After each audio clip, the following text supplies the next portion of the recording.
Is it bad words?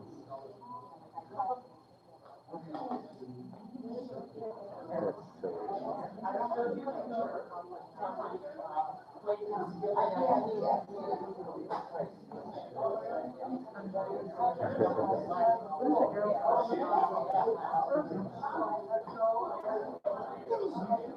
I don't want to click it because I can't put anything good.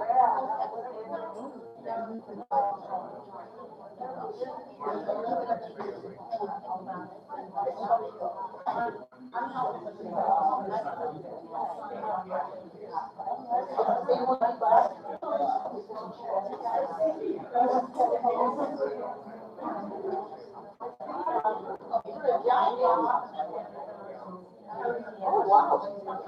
You better off.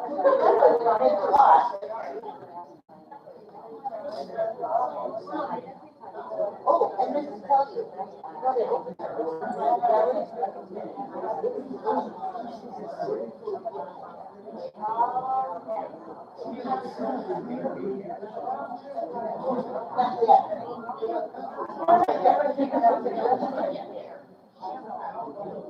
No, right.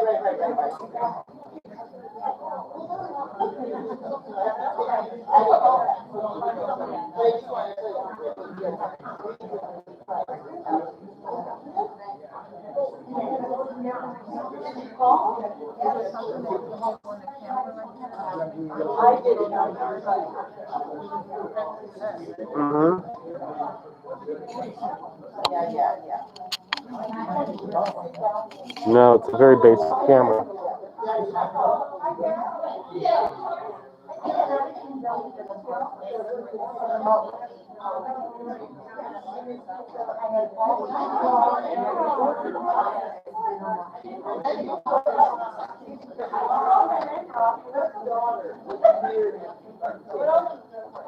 How you doing, Phil? I'm backwards. I can't figure it out. Oh, wow.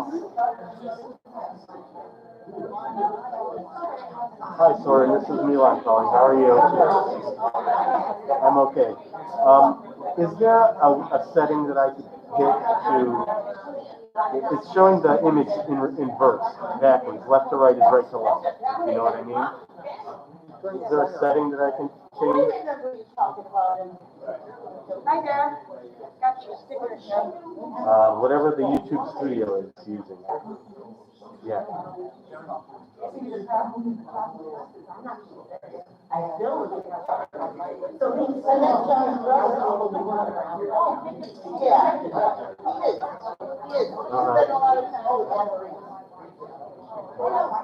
All right, I will just have to deal with it.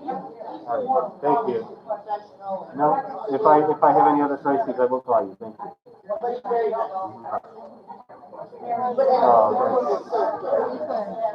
This method, this YouTube Studio version of this software doesn't allow you to put the image there. Yeah. Well, yeah, I would have ordered it for you. I would have ordered it for you.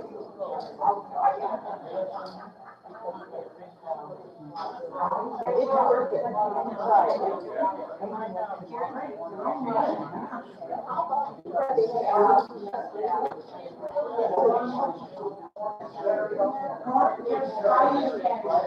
I tried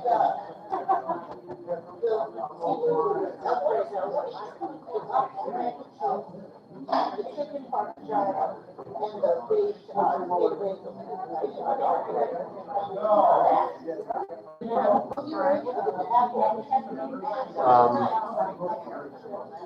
It's a free subscription. Yes, I did. But I guess I know by now on it's free.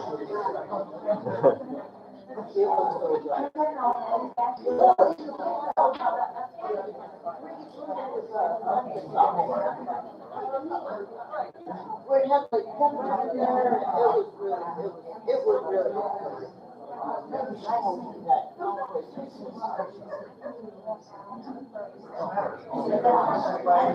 and the inside is so not so big, but it's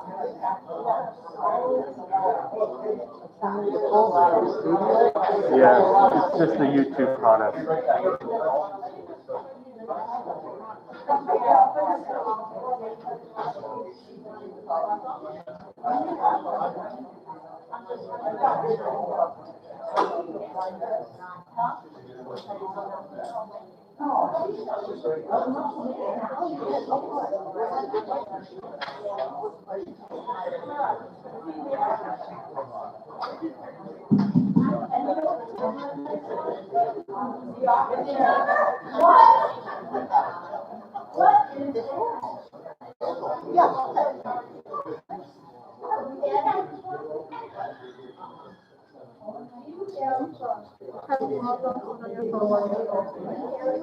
I'm gonna do that right now.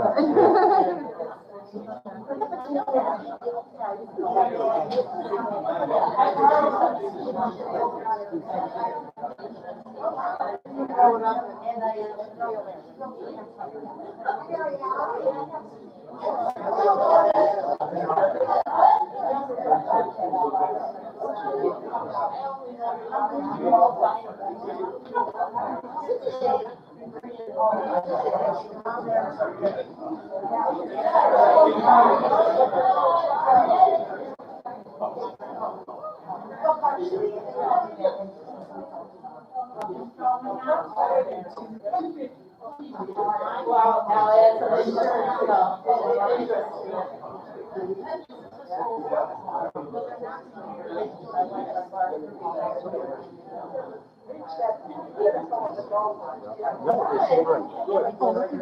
Oh, good. That's what I was wondering, maybe they signed it. It's just the laptop. Yeah. Okay.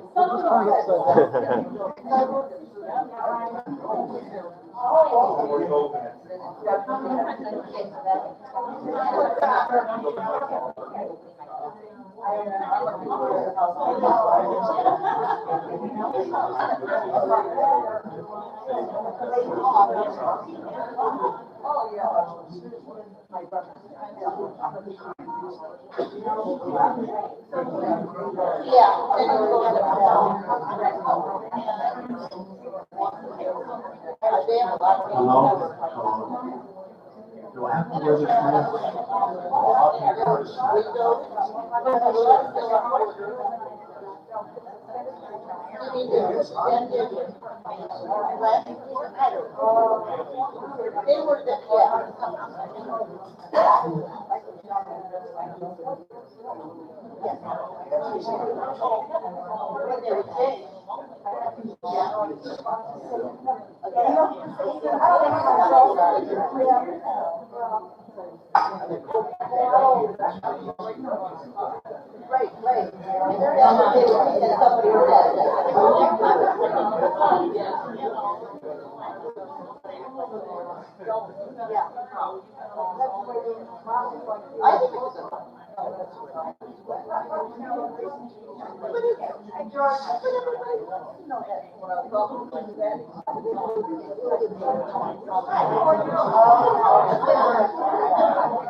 Ladies and gentlemen, can I have quiet just for a few minutes, please? Thank you. Can you test the microphone while we just listen to it here?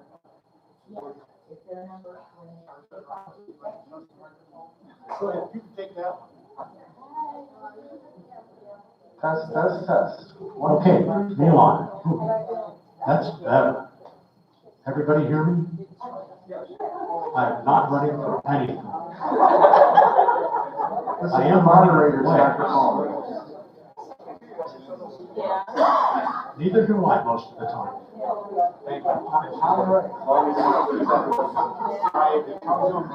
Thank you, sir.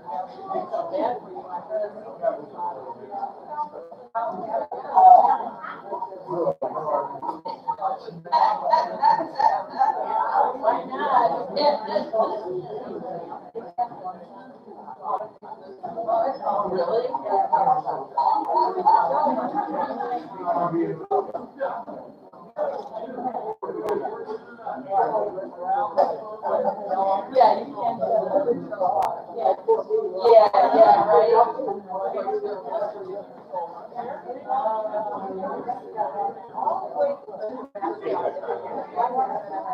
You guys have questions? Yeah, right.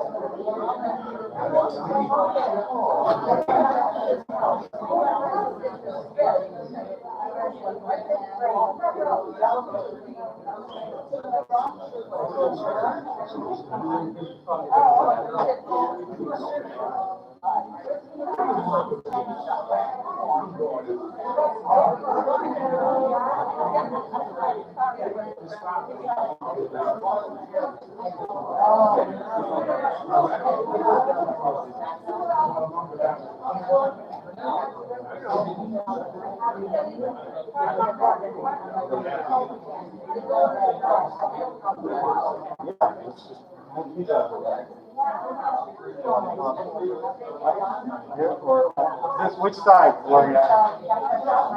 Which side?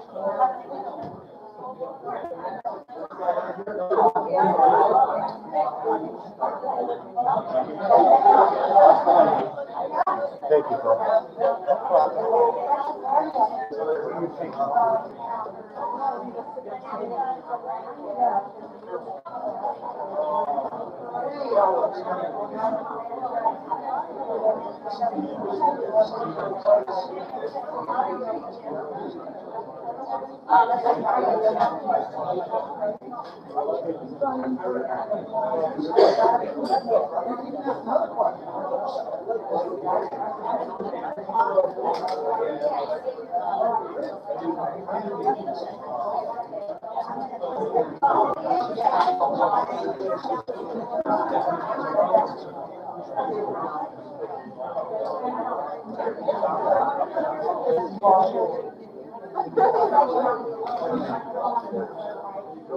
These three are helper candidates. Jennifer and Moretti, the fourth helper candidate.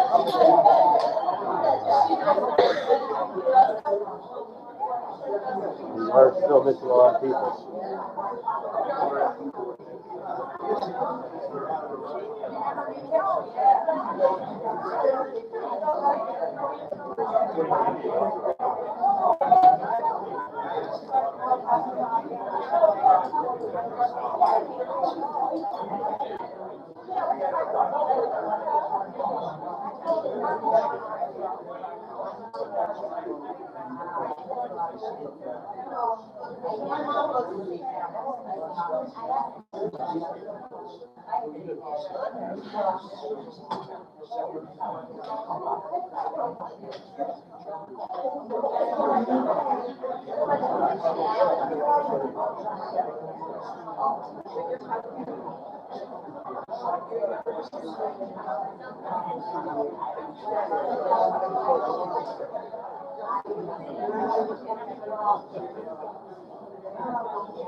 I don't want to be the only one up there.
Go by like that.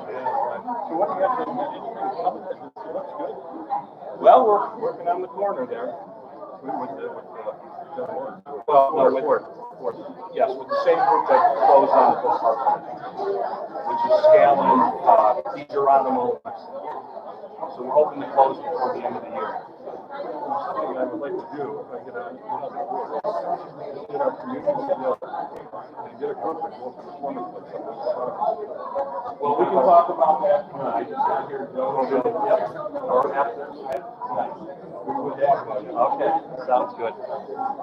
Hi.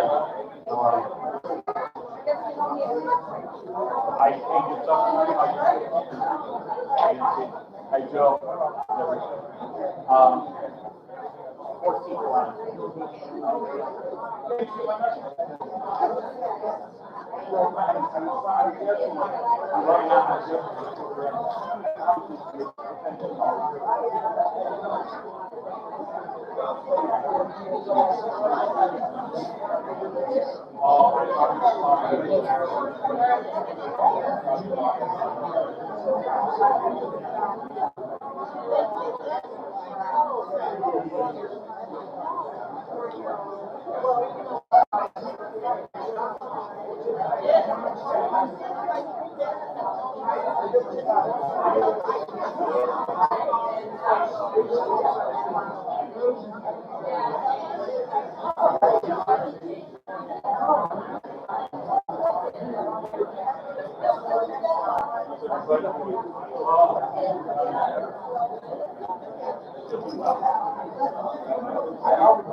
Good evening, ladies and gentlemen. We will be starting shortly. As we come in, as you meander, as you find your seats, I would like to remind you that masks are strongly encouraged for the duration of the night. Masks are available at the entrance if you left one in your car. Thank you.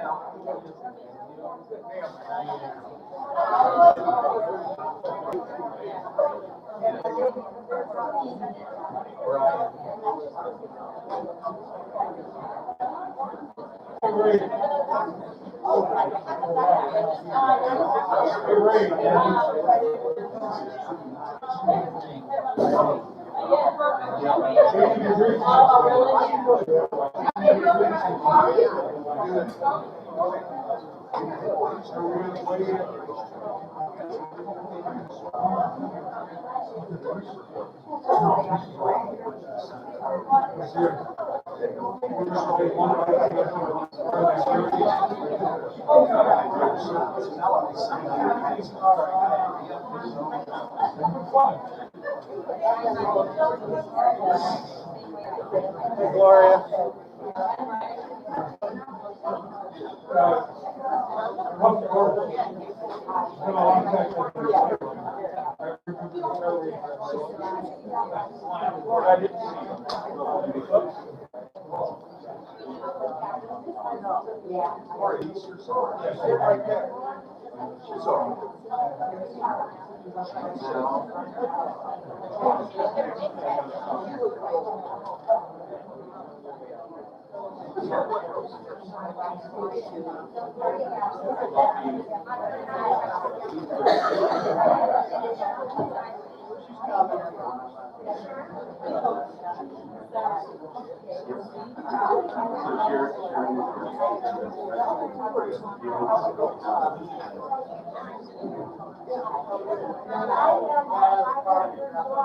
Someone's got to sit up front. I run.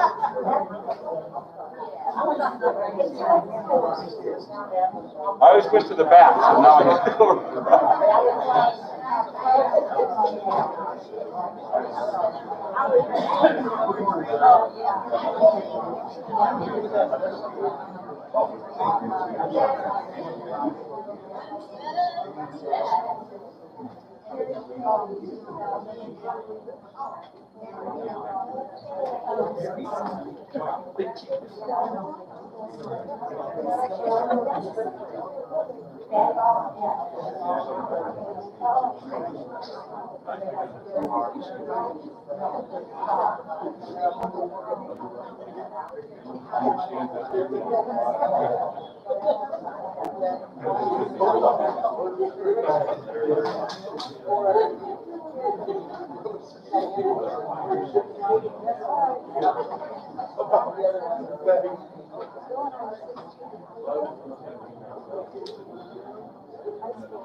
Thank you, ladies and gentlemen, for joining us tonight. This is a first for us in the Citizens League. We have candidates night during a remnants of a pandemic, so the audience is sparse, but I'm so glad to see all of you that have come out tonight. We have a contingent joining us over the internet, and for them to be able to hear what's being said by the candidates and the moderators asking the questions, we need to keep the chatter down to a very, very bare minimum.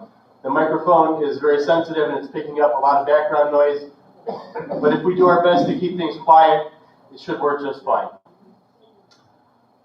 Before we begin, my name is Milan Berzik. I'm the president of the Citizens League in Walton Hills, and scattered out throughout the crowd tonight is our volunteers from Walton Hills, and we even have a gracious volunteer from the League of Women Voters who came in to help us tonight. So first and foremost, thank you to our volunteers. They're making this happen tonight. We'd like to thank the mayor and the village staff, especially Natalie Buck in the rec department, her assistant Maya, who's still in the back working, Mr. Rob Kalman of the service department, for him and his team setting the room up for us. I'd like to thank, please, thank you. I'd like to thank, there's a resident in the village named Soren Buddha, who is a very knowledgeable in the ways of the internet, and he helped talk me through this process of getting this broadcast tonight, so I owe him a great debt. And we'd like to thank the candidates for attending. We have our council and we have our school board.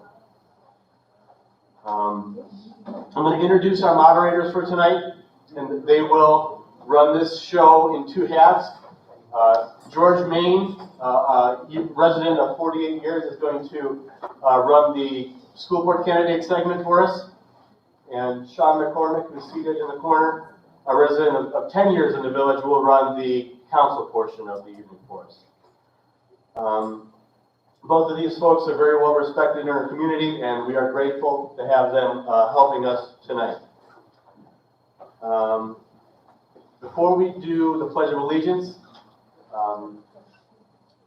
when the candidates are seated, they will need to wear masks. When they're at the microphone, they can take their masks off. And it's very much encouraged in the building, not by any requirement of the Citizens League, but by the building itself and the village, that masks be worn in the building. I'm not going to press some of you who aren't wearing it. I'm glad you're here, but at the same time, you know, it's a posted sign, and we would appreciate it if you comply. I'm going to introduce right now Dominic Plato, who's going to lead us in the Pledge of Allegiance, and then a moment of silence.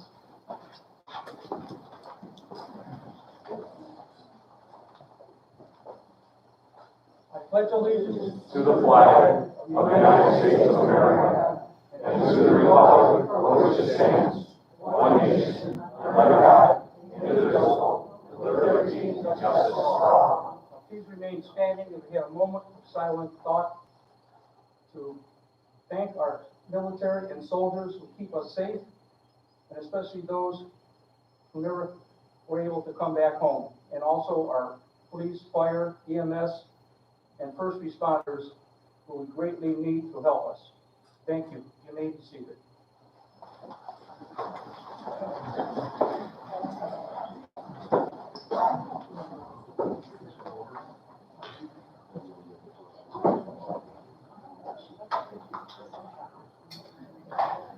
Okay, I think the first thing we need to do is go through the rules, just so we have an idea what's going on. This is the school board segment. Each candidate will have 2 minutes to make their opening statement. We will then have questions and answer period, with a 1-minute response to each question. And each candidate will have 1 minute for a concluding statement at the end. Questions will be coming from our live audience and emails submitted previously, and from a streaming audience by way of YouTube chat. Our timekeeper, Mr. Hayden, he's hard to miss, will help us on our schedule. When you have 30 seconds left, he will raise a yellow paddle. When your time has expired, he will raise a red paddle and call time. And if you do not cease, you will be buzzed. Please note, there's no cross-talking, and we respect each candidate's allotted time. So, we'll proceed alphabetically. So the first candidate for the Bedford School Board would be Anthony A. Atkins, Sr. For your introduction, sir.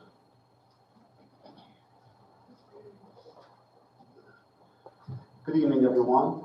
First off, I wanted to thank the Walton Hills Citizens League for holding a forum like this, and thank also representatives from the League of Women Voters and all of you tonight for coming out.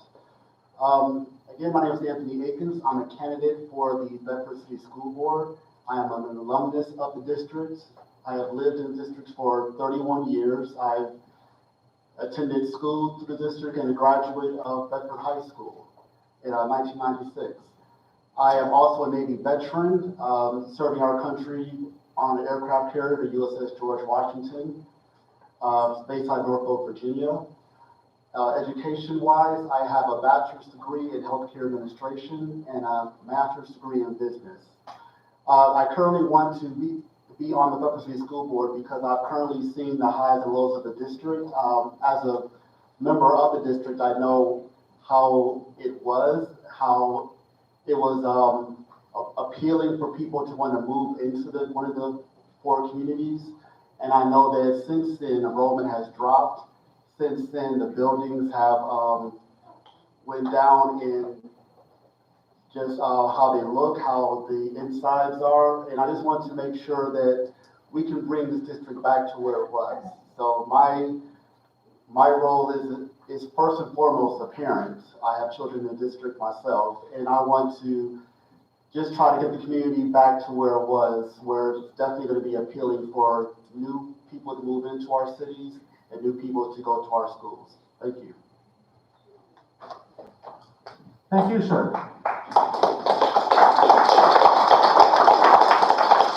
Next up, our candidate would be Brandon Lipford.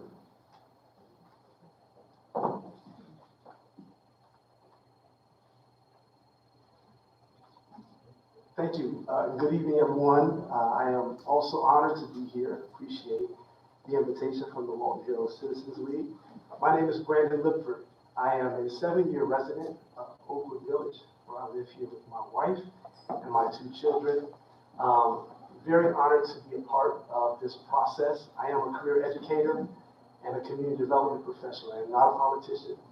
And so I am new to this process, but it is something that what has drawn me is the opportunity to serve the community, which is what I've done for my entire career. I began as a center director for Youth One Stop, helping young people who had not succeeded in high school to earn their GED and to get some training so that they could get a career and make a turn in their life. I taught high school music and entrepreneurship at Luther East High School for 5 years. I also led a youth arts-based job training program for high school students, getting experience in the workforce as well as developing their creativity. I currently serve as the Director of Arts Education for Rainey Institute, providing arts education for young people. So as I mentioned, my career has been about education and young people.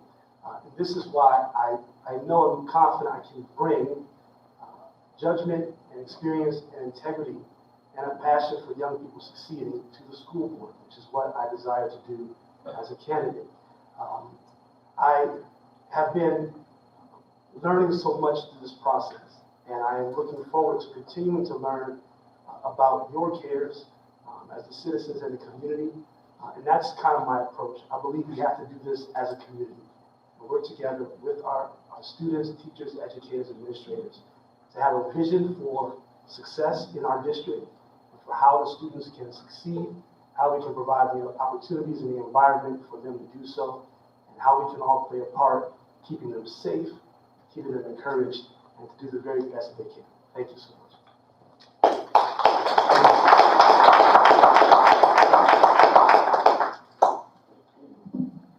Let's steal the microphone for a moment. If something that you hear or a thought you have sparks a question that you might have, and you want to receive a card and a pencil or a pen to write your question on, raise your hand and one of our volunteers will come over and get you a card and a writing tool. Thank you.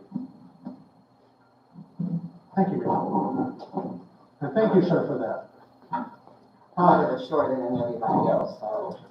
My name is Sharon Macklin. My maiden name is Parks. I'm a 2nd generation of Bedford. My dad went to Bedford. There's 6 generations of us that went to this school. I graduated in 1972. I started working for them in 1982, and I've been working for them ever since. Even though I retired 4 times, I still work for them. I always wanted to be on the board. By me working in the school and in the bus garage and through the school system, I see things that that needs to be changed, that maybe as a group, as a board, we can get some stuff done and get things changed. I love the district. I'm Bedford blood all the way. I love the district. I love the kids. I own my own business. I donate my food truck to the school for the kids to raise money, or whoever needed to raise money to do things for the students. I don't know what else to say except that I'm part of Bedford. I'll probably always be a part of Bedford.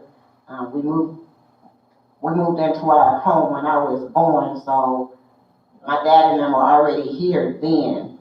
And it's just been a pleasure to be part of Bedford, and it would be a pleasure to be part of the board to continue doing what I love to do, and that's working with the students. We need to all come together as parents, students, teachers, administrators, board members. We need to all come together and work together so we can probably try to figure out something we can do to make Bedford a better school. When I was coming up, people would argue to get in Bedford, but now we're losing so many people until it's just time to try and change it to get Bedford back to what it was. So thank you, and Thank you, ma'am.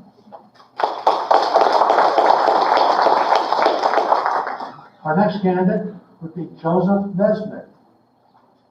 Good evening, everybody. Failure is not an option. At Bedford City Schools, we've got 2 C's, 3 D's, and an F, and the F is in prepared for success. This is horrible. The fact of the matter is we can't operate like that. It's affecting everybody. If all of you remember 1989, when I first ran for school board, I told you we were going to be a debt-free school district. We have no voted debt. We're debt-free. We've gone 9 years now without an operating levy. I don't know of another school district in Ohio or anywhere that's been able to do that. And the reason that happened was because I partnered with Gary Gottschalk in the back. Gary came to me when I first got elected, when he came on board about 2 years later, that he had a grant abatement. I went back to Dr. Fedoris and said, we need a grant abatement. He agreed. But then I went back to Gary and said, we're going to share in the city income tax. That had never been done in the United States before. Bedford was the first school district to do that. We generated millions upon millions of dollars with that, with the abatements. But the second thing is, the abatements that have moved into Oakwood Village, the companies that are there, are still there. None of them have left. And the reason is the city has worked with them to make sure they stay. We now have 3 NASDAQ corporations there and 2 New York Stock Exchange corporations in Little Oakwood Village. But that was with the cooperation of the school board, because the school board had to grant the abatements, and that's why we're here. The school board has got to work with the communities, but they have to work together. Now, let me tell you something. One of the things that's happened is that you have, the state has created an environment where we have a process where we're trying to fix the kids into that process. 40% of those kids are getting D's and F's. That's a backward system. What we have to do in this school district is we got to reverse that process. We got to create, here's the kids, we got to create a process that works with that. And that's what we did before. I created Center Academy. I came up with team teaching and looping that had never been done in education before. Bedford was the first school district to ever do that. And that was taking 2 teachers, working simultaneously with 2 classes going from kindergarten, 1st grade, 2nd grade, and then 2 classes from 3rd grade, 4th grade, 5th grade. Thank you very much. Hope you'll vote for me on November 2nd. Thank you, Mr. Nesbitt. Next, Danielle M. Turner Burge. Good evening, everyone. Thank you so much. It's an honor to be in this space. Thank you, Walton Hill Citizens League. Please forgive me for my tardiness, as I was so excited to be back home that I went to the community center because that's where we've always had events. But reading is fundamental, right? So remembering to come down here. So as you know, this is my home. I'm a villager. I lived here for almost 28 years. My parents, the Reverend Donald Turner, who was an electrician at Ford, and the Honorable Judge Deborah Turner, who are the 2 individuals who raised me. We live on 7825 Regency Drive. I see so many familiar faces in this space. Some people I dance with their children at Lorraine Studio Dance in Bedford. I grew up playing on the field at T.G. Young Park with Coach Deborah Kozak. And my dad also team coached with her, so performing at the community days in August. So Walton Hills is my home, and I want to get to know the community concerns as it pertains to our district. I am representing 3 children who are Bearcats. I married a Bearcat. My husband came out in 2000. I graduated in 2002. So not only am I rooted in Walton Hills, but I am rooted in all four communities. With being a Bedford graduate, being born in Bedford Heights, raised in Walton Hills, and now raising my 3 children in Oakwood, where my husband is from. I have been the varsity cheerleading coach. I have been on the PTA. I am on the strategic planning committee. My background is in education with a Bachelor of Science in Education and Business Management. And an organizational leadership degree with my master's as of 2021 in August. So I am for decision making, I am for leadership, I am for advocacy for our children and what's best for them, as well as being a community member and what's best for our community, because it's twofold. Thank you. Thank you. We're going to move on to the questions now, and it'll be a 1-minute response. This question is to all school board members. How do you think you can improve the relationship with Walton Hills and make us more inclusive? Anthony, you're up.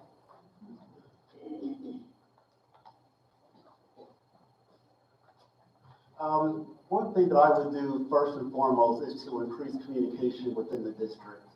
Right now, we're very poor to explain what it is the school district is doing with the students, what the school district is experiencing with the different communities. And that communication needs to increase because people need to know what's going on.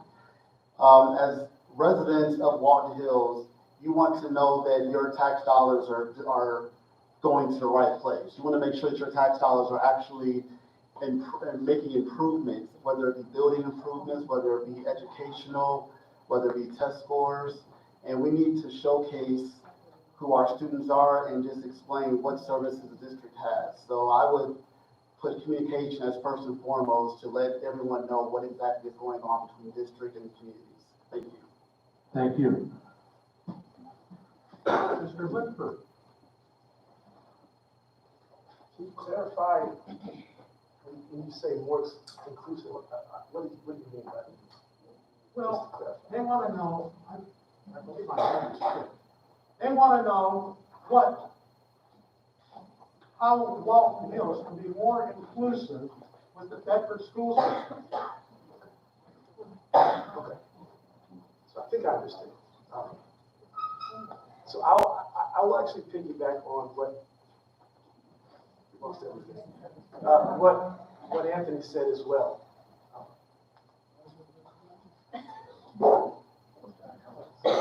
I'm reserving some time. But in terms of relationships in general, in terms of inclusiveness between any two parties, communication is obviously key. And it's not one way. It does matter what the district is communicating to the community, but it's also the other way around. So that the district can have forums to hear what the community's priorities are. What are the things that are most important, and how can what the district is doing for the students reflect the interest and desires of the community. So twofold communication, using technology and the platforms that we have available, and certainly the pandemic has helped us, I think, to be better communicators. So we've learned a lot. Thank you. Very good. We've learned a lot about how to communicate with one another, and sharing priorities and coming to where the common ground is, I think, is key. And both parties can do that. Thank you. Thank you, even though you had to yell it out. Okay. Sharon Macklin, I'm sorry. I think communication is the #1 thing. I think to come out maybe to a council meeting and board members come out and let you know what's going on, let you know what we're doing, how we're doing it. I think that Walton Hills is a good city. When I went to school, I used to hang with Walton Hills kids, and I think that we lost touch with everybody, and we need to find a way to get back together. So I think maybe even a parent board forum would be great. So you would know what's going on there, and you can tell us your concerns about the school system or your concerns about what you need to know. I think that would be a good start to try and get it done right and do what we need to do to bring it back together, because it's just a shame that the school system and the cities are falling apart when we should try to pull them all back together and do what's right for the students. Thank you, ma'am. Joseph Metcedek? We have to go from a D school to an A school. We want to have kids coming here and families coming to the Bedford School District that want to come here. You're not going to do that if we're a D school. And we can't. I'm going to tell you right now, we have to change the processes. We got to match the processes to the kids. I'm going to tell you, in the years that I was on the school board, the one thing I did learn was every child can learn. But you've got to put them in the right processes. You can't do what we're doing right now. You've got 40% of the kids are getting D's and F's. That's ridiculous. The fact of the matter is, it doesn't have to work that way. You've got to have, we put together Center Academy. This is one of the things that I came up with originally. And the idea was we had small classes, 10 to 12 kids in a class, picked up all the kids coming out of the 8th grade, never got above a D. We had kids in that environment getting straight A's. And the fact of the matter is, that's what you got to do here too. We've got to put together supplemental programs for children who are not doing well and get them in there, get them up to grade level in order to be able to be competitive. If we don't do that, it's not going to help Walton Hill, it's not going to help anybody. But we're going to do it. We're going to get it done. If I'm on the board, I will get it done. Thank you, Mr. Messer. Next question. All school board. George. Oh, I'm sorry. I am so sorry. As a diversity, equity, and inclusion professional, I believe first, communication is essential. Transparency is next, and fostering collaborative relationships. It takes partnership. It takes collective action, us all working together, understanding everyone's concerns, so that we are doing the best for each community. One thing about the board is the epicenter of 4 communities. How many other school districts can say that? So, and every community is distinctly different. So it's about tapping into each one, each community, and see how we can bridge and find the gaps. Barriers are definitely there. How do we address those barriers? And it comes from the collaboration from the community. Thank you. Danielle, just stay up there and the next question is for the entire school board, so we'll just reverse the direction. Sure. This question, what do you see as the biggest problem facing our school presently? And what do you plan to do to correct it? Communication and continuity. There's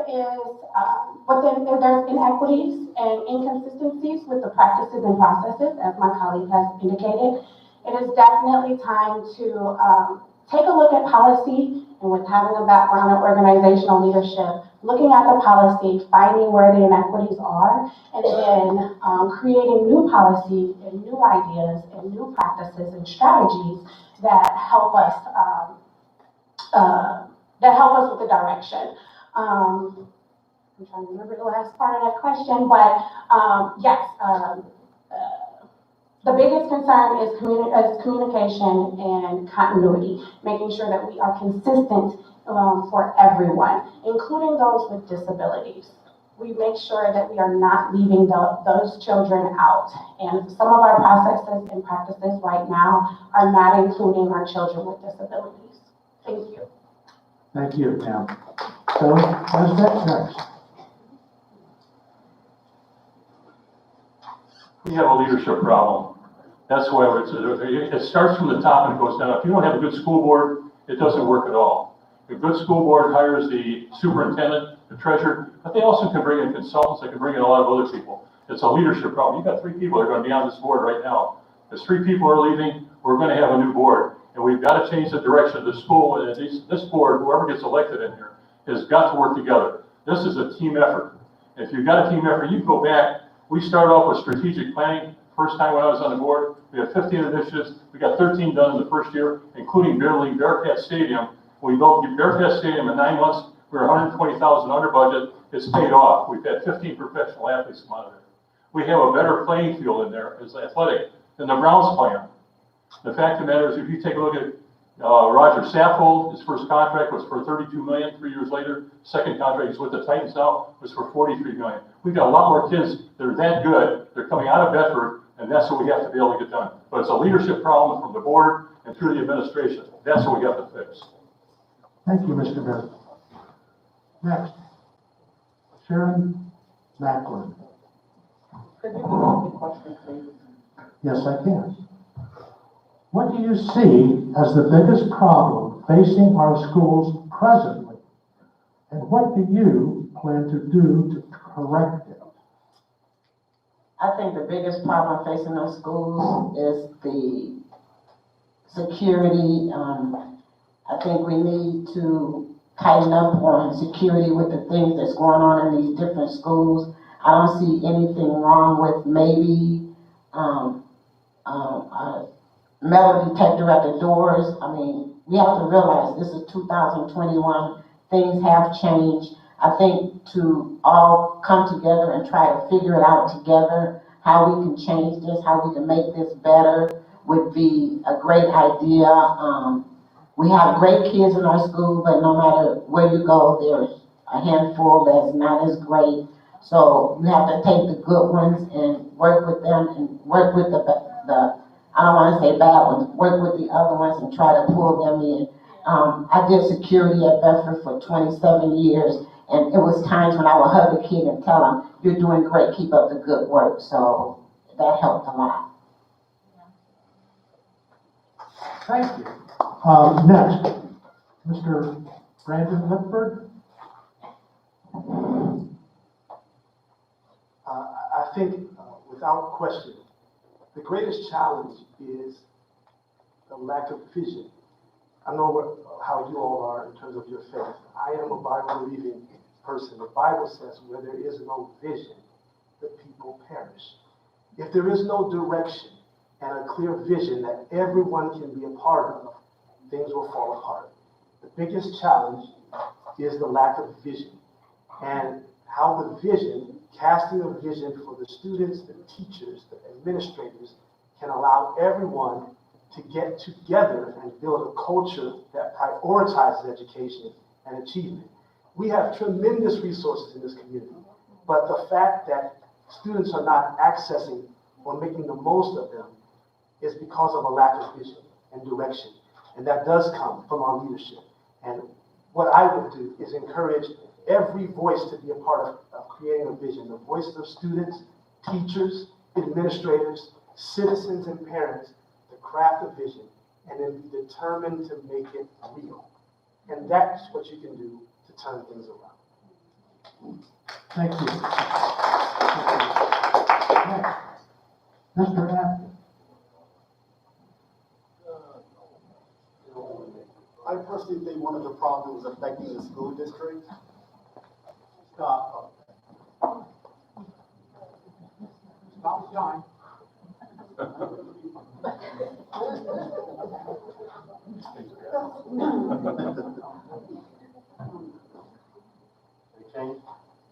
Testing. Good. Thank you.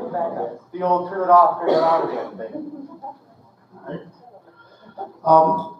Again, I feel what's greatly affecting this district is, just like the previous candidate said, was vision. I believe that the perspective is wrong. I believe that the current school district is focusing too much on grades and not so much on the students' well-being. I think we should put a greater focus on the social emotional well-being of our students and look at the fact that we are 4 different communities. Our students come from different family backgrounds, different dynamics are going on. They're coming from different socioeconomic levels, and we are trying to treat everyone the same. What I would do is to hire social workers to be involved in every school, full-time, not just moving around the building, but full-time in every building, so students have a safe space to go and talk to someone, just so they can express themselves, and so they are able to feel that their views are heard and that they can feel more comfortable. I think if that's done, that will translate to better grades for the students as well as the state report card. Thank you. Thank you. Very good, Mr. Ashton. This question is for Mr. Mesnick only. We hear you say, and I did that, doesn't it take a majority of the school board vote to accomplish things? Absolutely. It takes 3 members, for sure. And it's better if you can have all 5. But the fact of the matter is, as we heard before, you have to have a vision. You have to know where the school is going, and what happens is the president of the school board sets the agenda to a great extent. One of the things that I did, and was the first one to do this when I was president, was have the vice president meet with the superintendent. Because every week you meet with the superintendent. But the thing that happened, and this has happened over the last several years, instead of the school board directing the superintendent has been directing the school board. And that's where the problem comes in. Because I'll tell you, the vision that she had has resulted in 2 C's, 3 D's, an F. And the F is in how well the children are prepared for their future success. That's crazy. It's crazy. You've got to have a strong school board. The school board's got to work together. They've got to work as a team, and they've got to be able to have a vision. They need to have work sessions. We never had a work session in the last 8 years. The last 8 years that I was on the school board, never had a work session with the school board. Can't do that. You've got to get the information coming back from the schools on the grade distribution by teachers and everything else that's going in that district. That's controlled by the school board. Thank you, Mr. Mesnick. This next question is for the entire school board. How can you influence student achievement? Mr. Atkins, we'll start with you.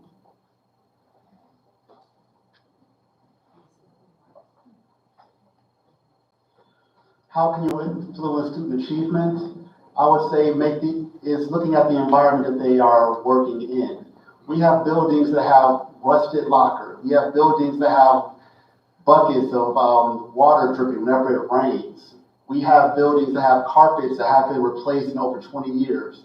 If you fix the buildings, the locations of where these students are, they're going to feel more appreciated. They're going to feel that they're being cared about, and that can hopefully translate into better grades, because the students need to know that they're not just there to be a number in the district, but they actually are there to be cared about, to be nurtured, and to be brought on to be better performing people as they graduate and move on to higher education.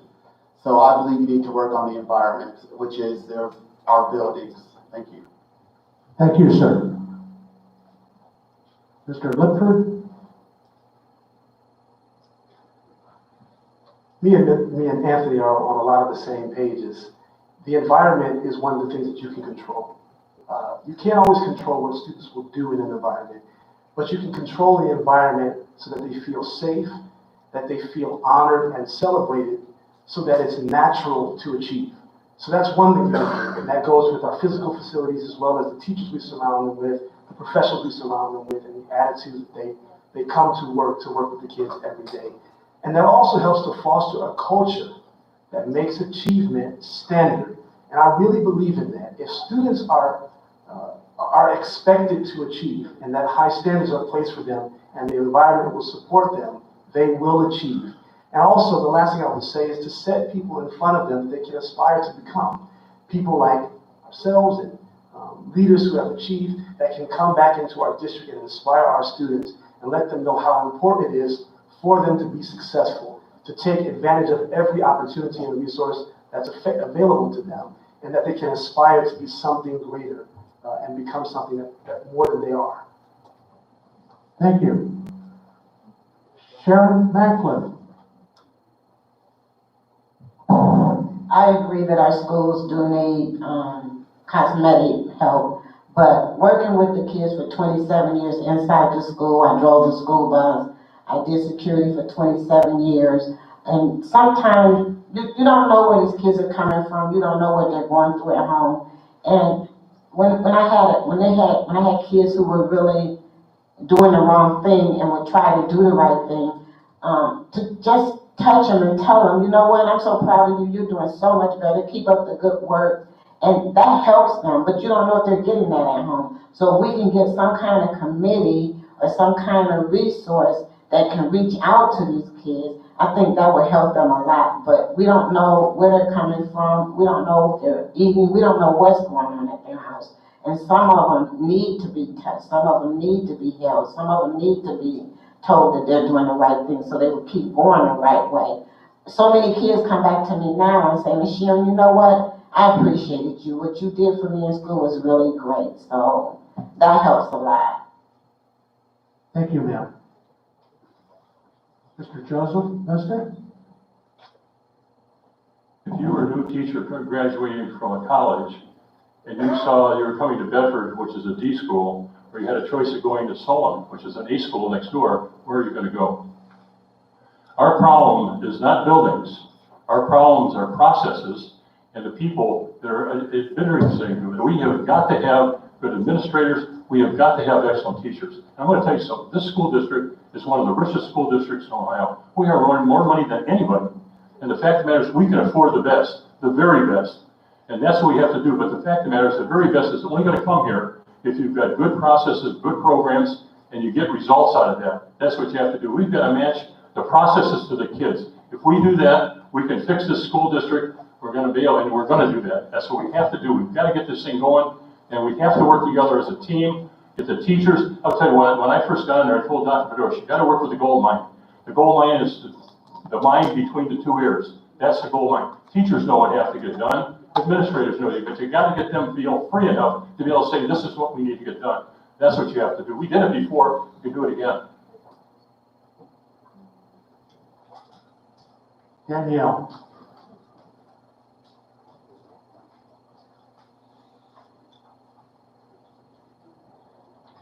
Achieving performance, yes, is environmental. We have to focus on the other detriments of health.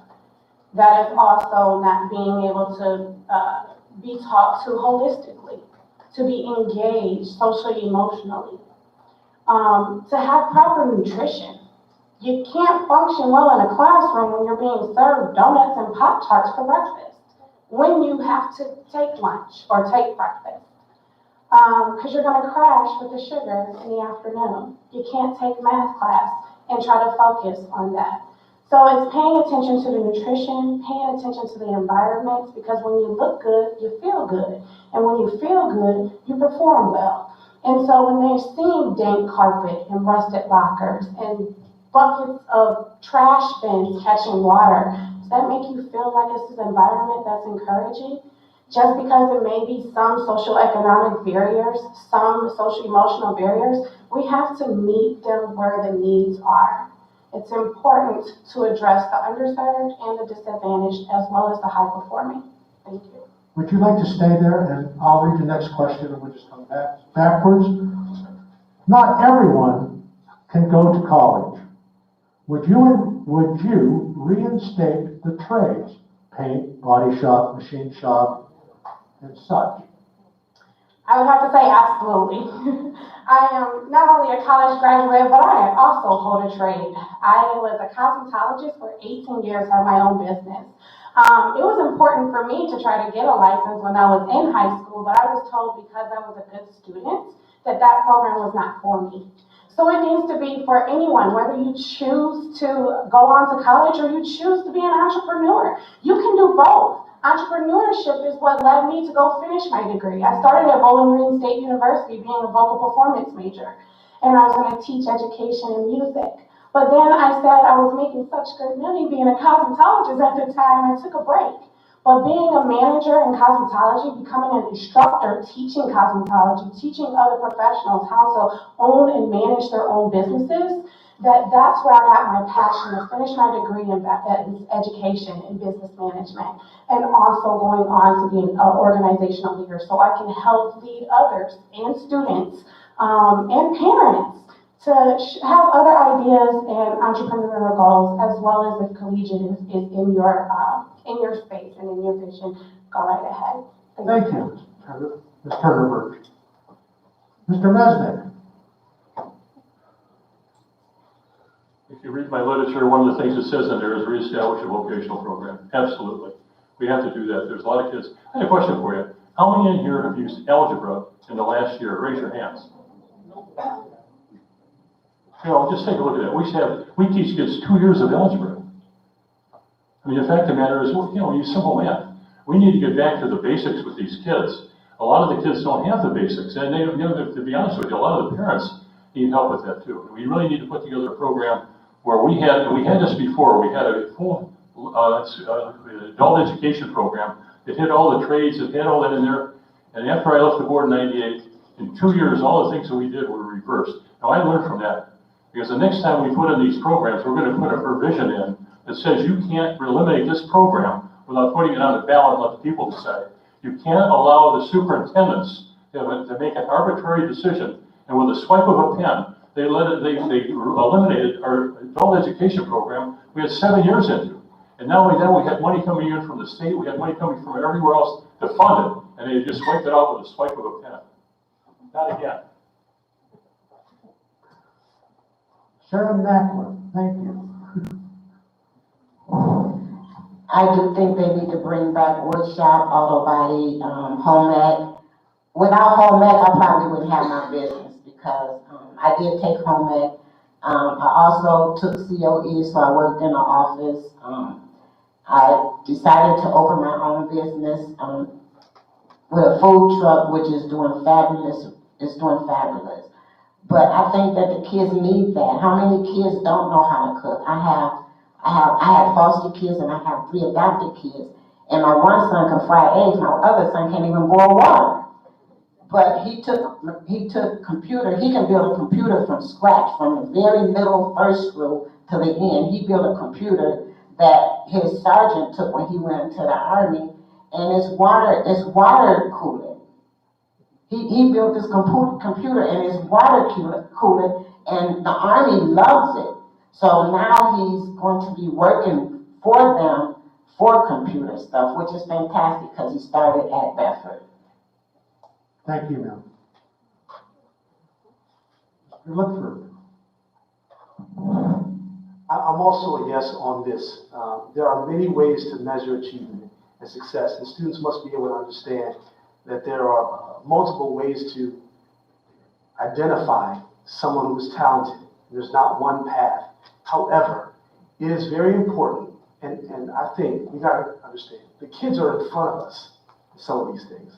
As we're presenting them trades, it has to be done in the context of a changing world that is technologically driven. And the kids know this. We can't teach them old-fashioned things. It's still not going to connect. We got to be able to make the trades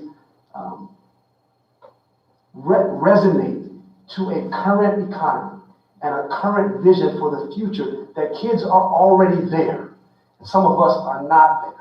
The kids are already there. They have to be given in the context of technology, innovation, entrepreneurship, solution finding, and finding ways to solve problems, and understanding that your trade is a means to make the world a better place and use your skills to do so. But it's not a cop-out. Sometimes you do need to go to college. That might be the way to go. We got to do it holistically with vision. Thanks. Thank you, sir. Mr. Akins.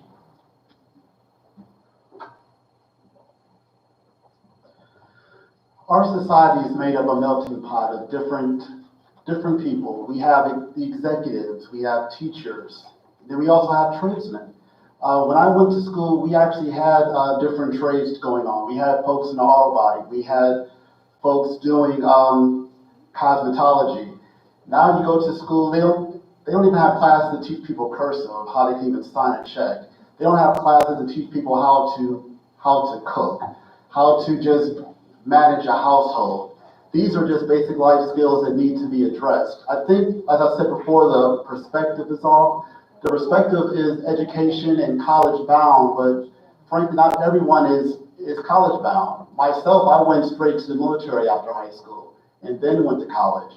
For some people, it might be going into one of the trades, because you could be a carpenter and make a lot more money than someone who has a bachelor's degree. You could be an electrician and actually own a company and make more money. So it's really not about education going into college. We need to focus on all avenues of post-education so our students know that there's many other opportunities. Thank you.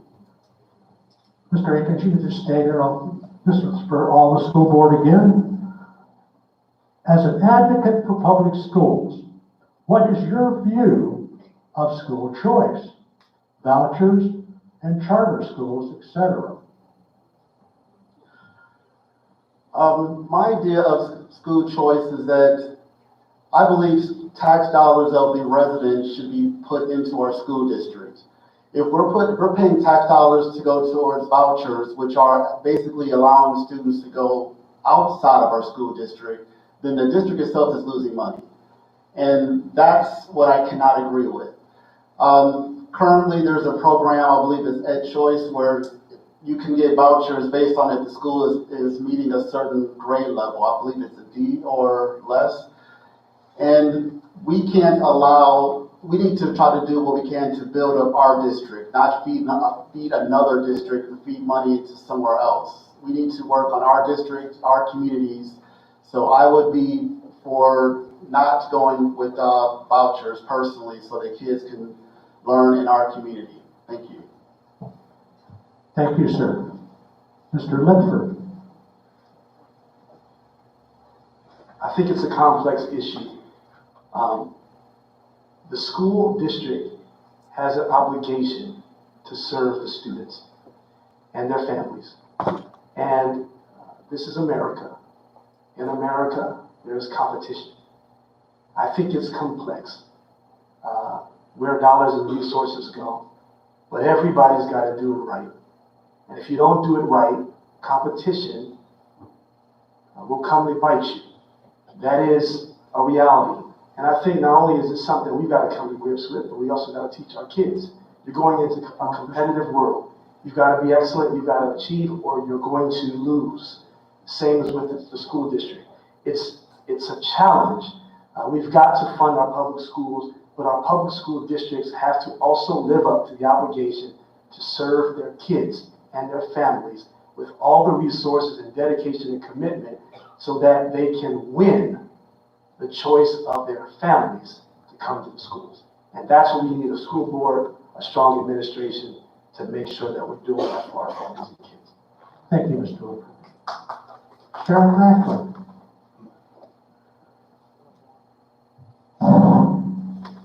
I think that all students, all kids can learn in certain environments. So I feel that if there's another environment that they can do well in, or another environment that they can pick up better in, then I'm for it. I understand that it hurts our school system, but we have to take into consideration it's not about us, it's about the students.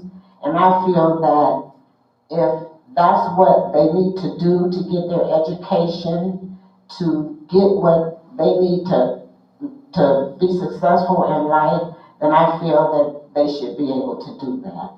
That's a choice of America, and I think that, I understand that it might not be right, but I really believe that they should have that choice to go where they want to go and get the education that they want to get. Everybody can't get an education in a public place. Everybody can't get an education in a private place, but it's their choice to go where they want to go and do what they need to do. Thank you. Mr. Nesbitt.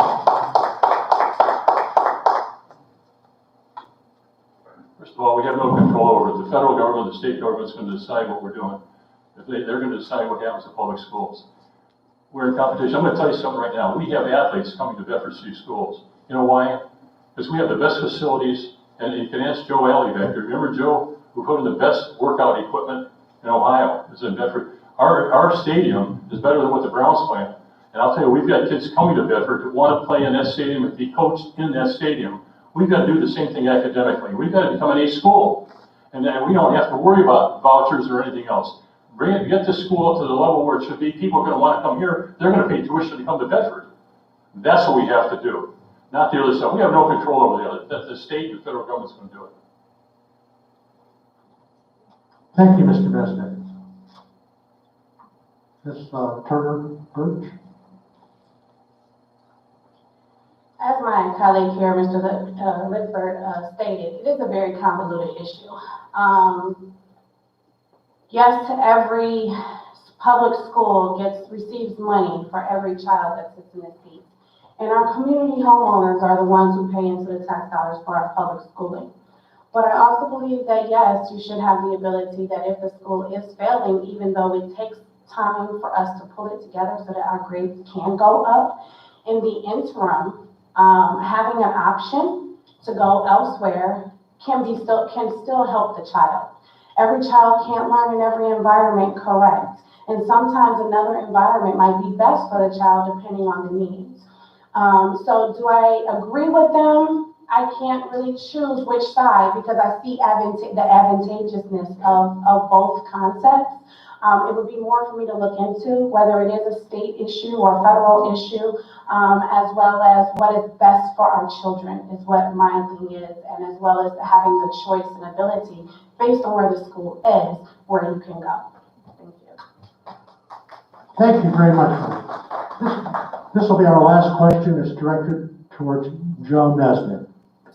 You were gung-ho on purchasing the Chanel High School property, then encouraging it to be sold or demolished. Why wasn't the entire deal vetted to save our precious tax dollars? First of all, I wanted that because Bedford makes a lot of really bad decisions. I wanted to be able to control that property. But the second reason was we really had a perfectly good building. I do valuation on buildings. I do cost segregation. I did all the progressive buildings in the United States. I've done all the Geist buildings. And the fact of the matter is that was a good building. There was no leakage. That building could have been used for anything. We had 3 board members. We had 1 board member, Barbara Patterson, had agreed with Phil Stevens and I to keep that building up. During the meeting, she shifted her vote, and we lost it. That's why they tore it down. Ridiculous. We spent $1.4 million to buy the 28 acres plus that building. I had a buyer to buy back that building for $500,000. That would have reduced our cost down to $900,000. To tear it down, we had to put in another $1.4 million. We now have $2.8 million in 28 acres. That's $86,000 an acre. That's not what the property is worth. If we'd have done it the other way, it would have been $25,000 an acre. That's what it's worth. I understand the economics. These people don't understand it at all. The people that were on the board, I explained it to them. They didn't want to listen. The fact of the matter is we should never had it. Never should have been sold to begin with. We could use that building. Thank you.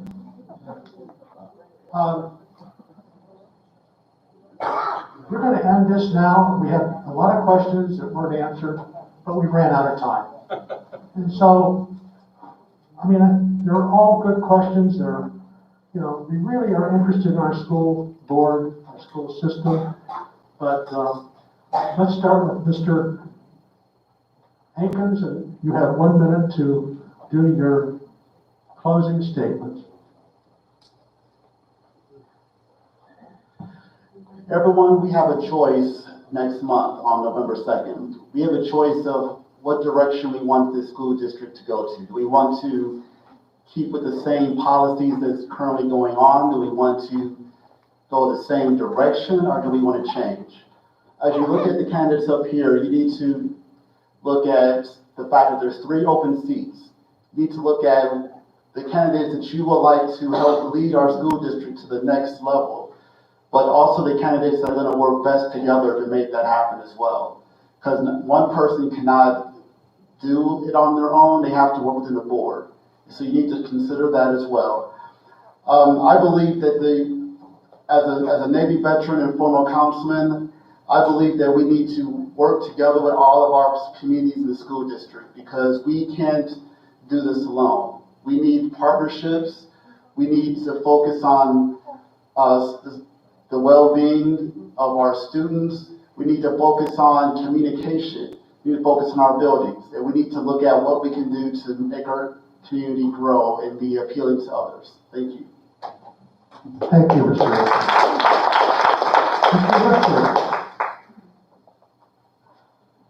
Thank you again, everybody, for being here tonight. It's been a pleasure to be with you. This is a very important time in the world, and our young people are right in the middle of it, like we are. They need the right people that are looking out for them, that are competent, that care about them genuinely, and have the ability to work together to provide the resources that they can succeed.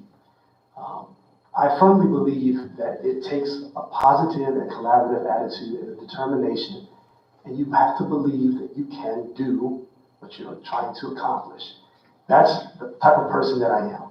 I'm asking for your vote so that I can get on the board and be a part of the turnaround and to help our kids succeed and to be a role model for them and let them know that you can achieve and you've got a whole community of people that are behind you and that are dedicated to making that happen. So continue to be engaged in the process as citizens, as a community, and together we can do this for our kids, and it will be a tremendous story, what we did for our kids together. Thank you so much. Thank you. Ms. Macklin?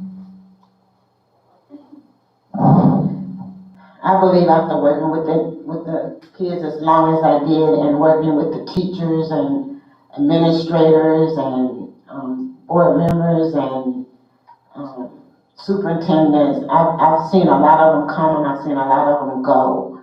But what we need to do, I think that the kids are our main concern right now. Our students are, and I think we need to concentrate on getting them where we need to get them to try to help them get their education straightened out, to try to help them do what they need to do to survive in life. I've seen some kids make it, and I've seen some kids not make it. And sometimes when you do something and you go to a funeral of a student, you just don't know how bad that feels. But I think if we all pull together and figure out something we can do for these students to keep them in school, to keep them doing what they need to do, would be the ideal thing to do, and that's what I would really plan on doing. I've been wanting to be a board member because I've seen things that should have been done, and I've just seen it all. So I would just like to be a board member to see if I can try to help straighten some things out. Thank you. Thank you, ma'am. Mr. Mesnick? You have to concentrate on the things that you can control. Culture and process. The management team that we have in there right now for the last 7 years has given us a D school.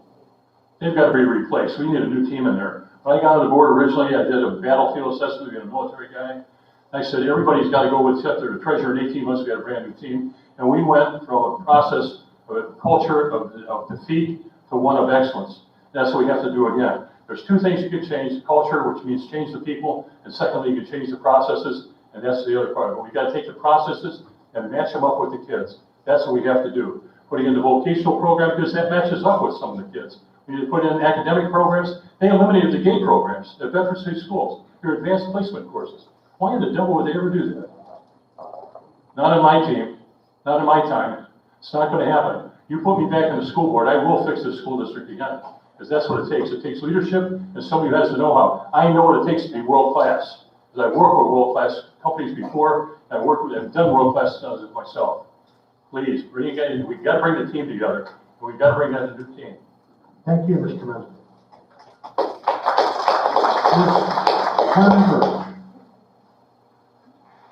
Of all the many hats that I wear, being in community and in business, the one that's prized so much is being a mom.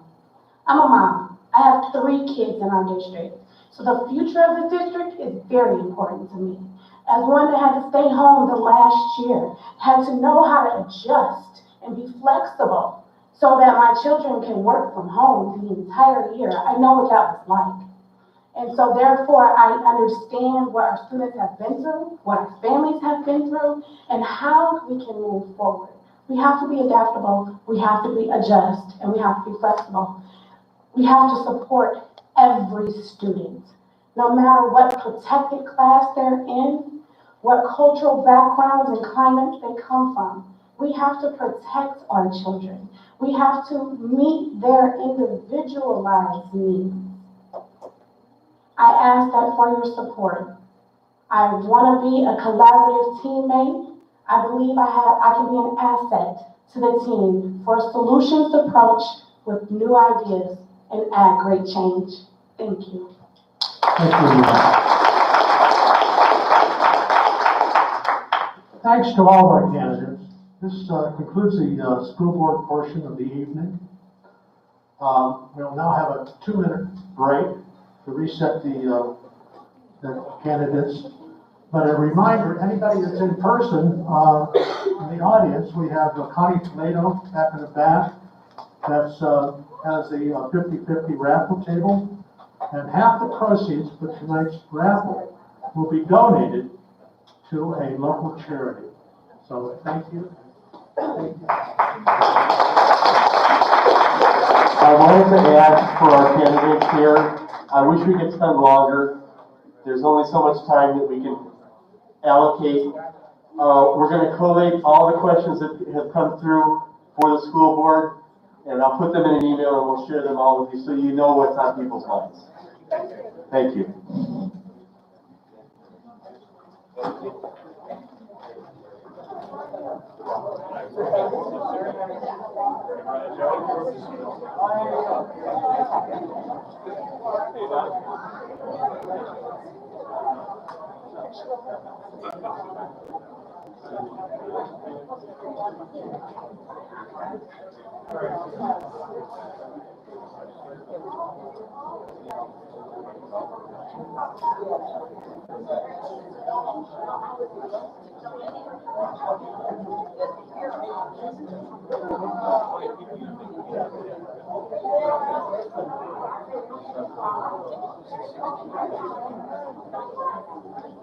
Good luck.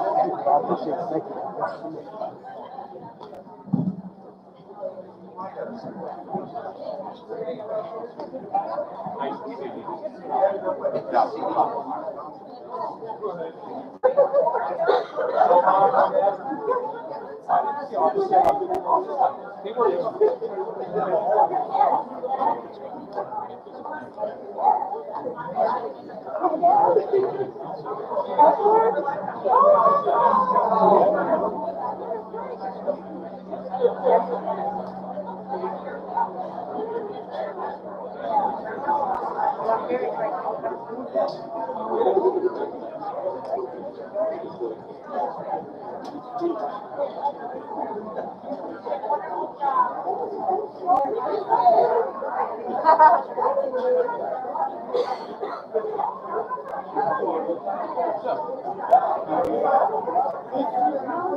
I read your flyer.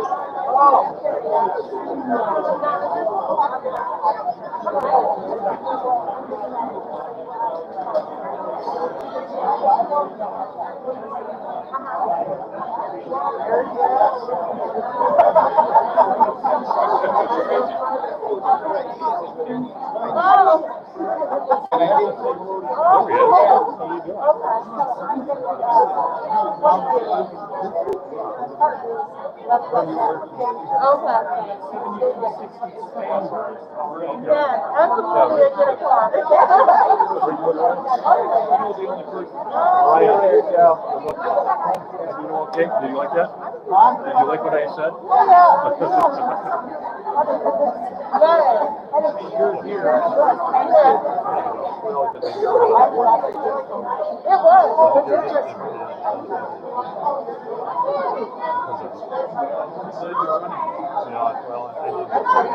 wasn't looking. You just got to you got to use my phrase.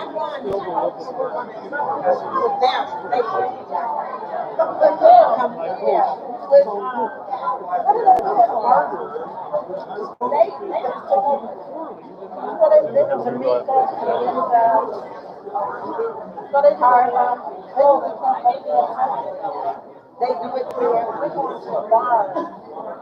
All right, ladies and gentlemen, let's take our seats and get ready to resume.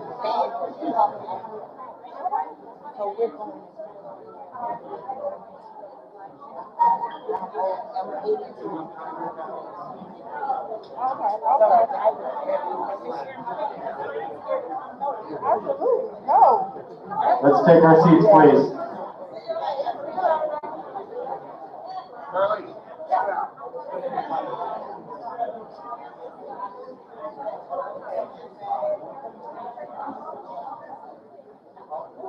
Thank you.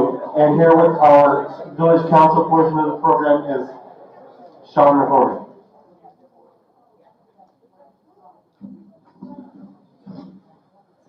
All right, welcome back. Let's have a refresher on the rules. Each candidate will have 2 minutes to make their opening statements. Then we will have a question and answer period with a 2-minute limit on responses. Then each candidate will have 1 minute for concluding statements. Questions will be coming from our live audience, from emails submitted previous to today, and from our streaming audience via YouTube. Our timekeeper, Don Haydu, will keep us on schedule.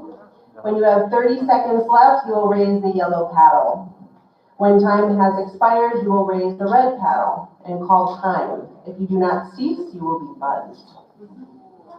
If you have questions during this period, please raise your hand. Someone will come around, you can write the comment, and it will be submitted. We will spend about 45 minutes on our question and answer period. There will be no cross-talking. We will all respect each candidate's allotted times. We will now proceed alphabetically.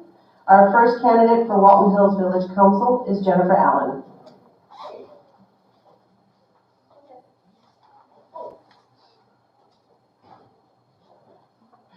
Good evening, everyone. I'm Jennifer Allen. Just about everybody in this room here knows me or has spoken with me at some point. I've grown up here my entire life. My grandfather built his first home on South Meadow Park. Regrettably sold it. The current owners do not want to get rid of it still, since they bought it. My grandfather built a second house in the village, and that's my parents' home. They worked every day side by side with him there.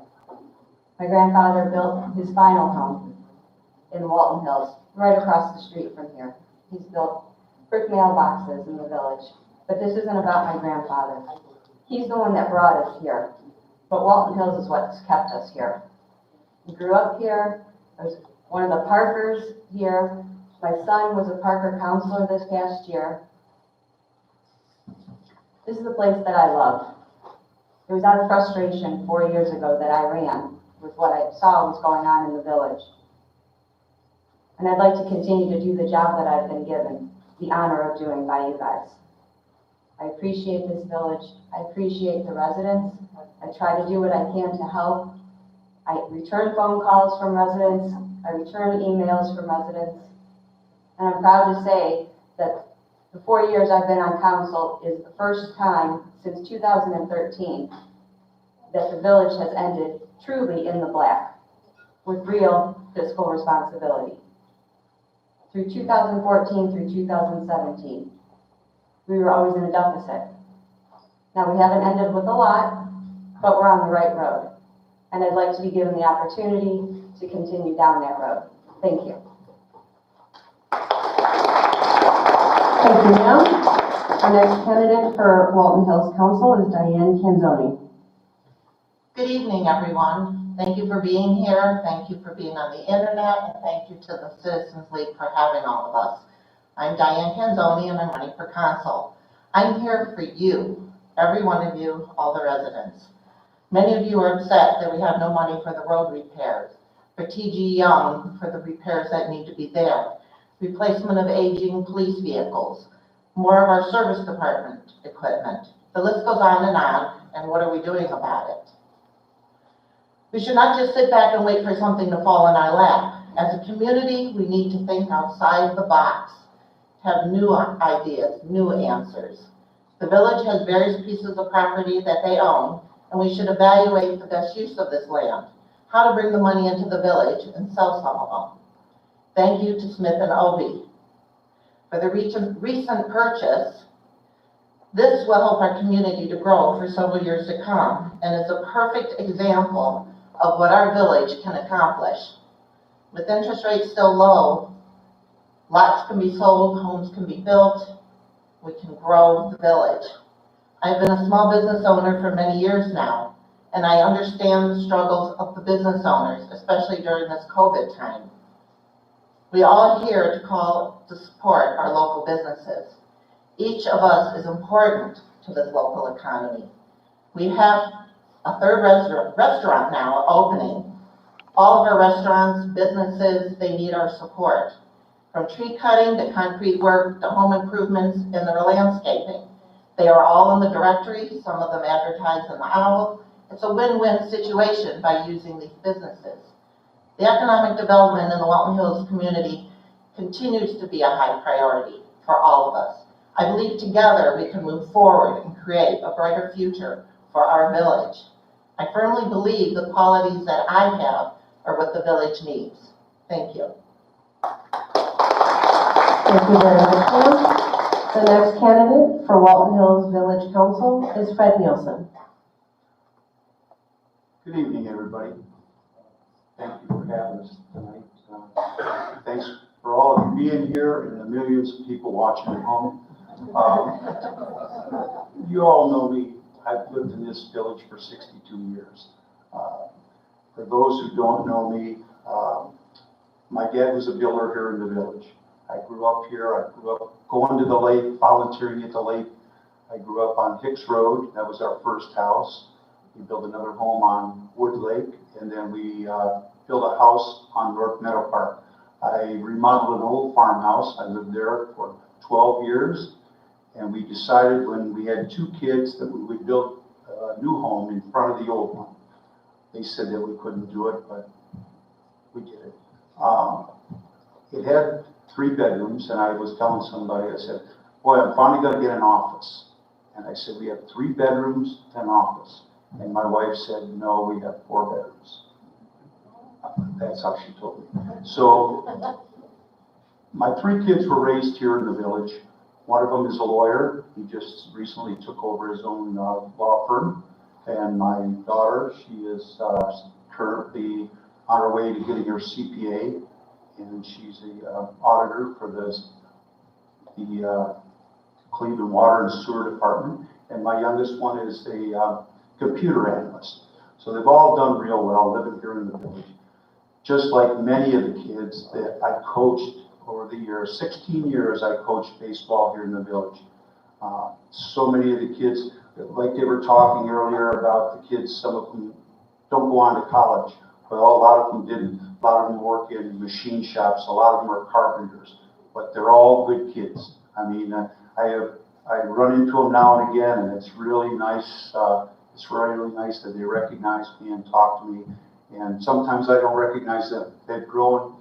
I had a young man, when I coached him last, he was about this tall. And when I saw him, he was 6'4". So it's just, it's been just really great living here in the village and seeing the kids grow up here.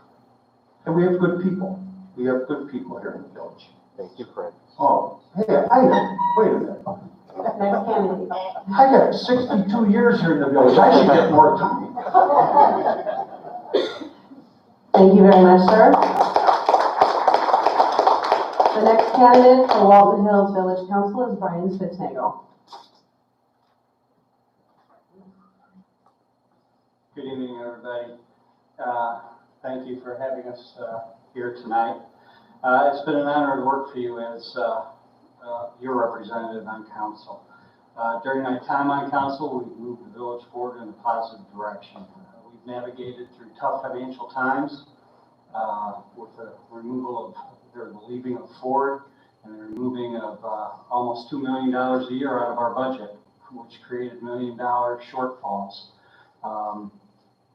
per year. And where we are now is we've worked through that, and we have positive cash flows and positive budget balances at the end of the year. We're operating currently in the black. Not by much, but we are operating currently in the black. I'm proud to say that I've had positive impact on everything that we've accomplished throughout these last several years. Suggestions on proposals, on ordinances, everything from policies and procedures to working on grants that brought direct dollars into the village and programs that brought services to our seniors and handicapped residents at reduced costs. The path through our financial hard times demanded tough decisions be made. Whoever sits on council has to make decisions based on the village. We've been able, through those decisions, to avoid fiscal emergency and state takeover. Which brings me to one of the most important things council people can do. They can work collectively and collaboratively and professionally with each other and listen to each other and take each other's ideas to heart. And I'm proud to say I've done that, and I will continue to do that as a member of this council. Thank you. Thank you very much, sir. Our final candidate for Walton Hills Village Council is Gloria Tolarski.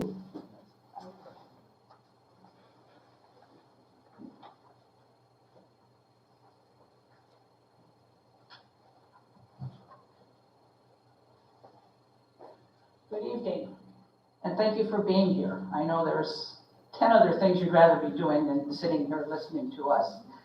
My name is Gloria Chalaski, and I'm running for my 4th term as a council person. I've lived in this village for 50 years. My 2 children loved it here. They took advantage of our recreation department and learned to swim, learned to hit a ball at Young Park. And for seniors, the amenities that we have here are unique. No other village has what we have. And there's many of you seniors sitting here today who have taken advantage of our programs that we have with community life, going to the doctors and different things like that. Even through the COVID, we never stopped taking you. Other cities did, but we didn't. We're not that way. We're a village of volunteerism. We have so much of that in this village. I'm so proud to live here for that reason. I retired from the city of Twinsburg. I was their municipal income tax administrator for 31 years. I have a zest for life. I like meeting new challenges and making a difference in people's lives. What do I mean when I say making a difference in people's lives? I sum it up in 3 words: a lifelong volunteer. I've been a volunteer, Toastmasters International, past president of social chairman of Single Life, board member of Meals on Wheels, a performer, Spirit of Laughter. I'm a clown, which gives me, I can be a council person. Women in Recovery, battered women. I volunteered doing tax returns for seniors. I have charity garage sales at my house, and the money went to charities. I had 2 years of that. And one of my greatest things that I've done, I was a guardian that took a veteran. I was his guardian. He was 82 years old, and I took him to Washington, D.C. to see all the monuments. It was my honor, my expense, and it was the best money I ever paid to give a serviceman something that he surely needed and that we all believe in. And I thank everyone that's been in the service here in this room. Thank you. Thank you very much, ma'am. And now we're on to our question and answer portion. Each candidate will have 2 minutes to answer the question. The first question, Our village is aging and needs improvements. The writer points out to T.J. Young Park's tennis and basketball courts, high volume of traffic congestion, deteriorating properties. New candidates, what are your goals for improvements in the village? Specifically, what will you bring to the table to help our community? Incumbents, what were your goals since your time on council? Have they been met? Going forward, what will you bring to the table and to our community? We're going to start out with Ms. Allen.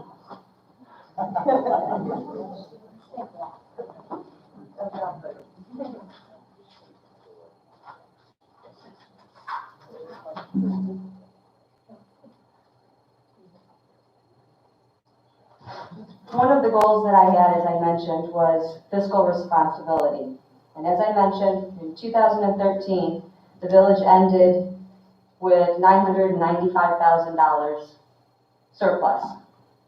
2014, we were down $314,000 deficit.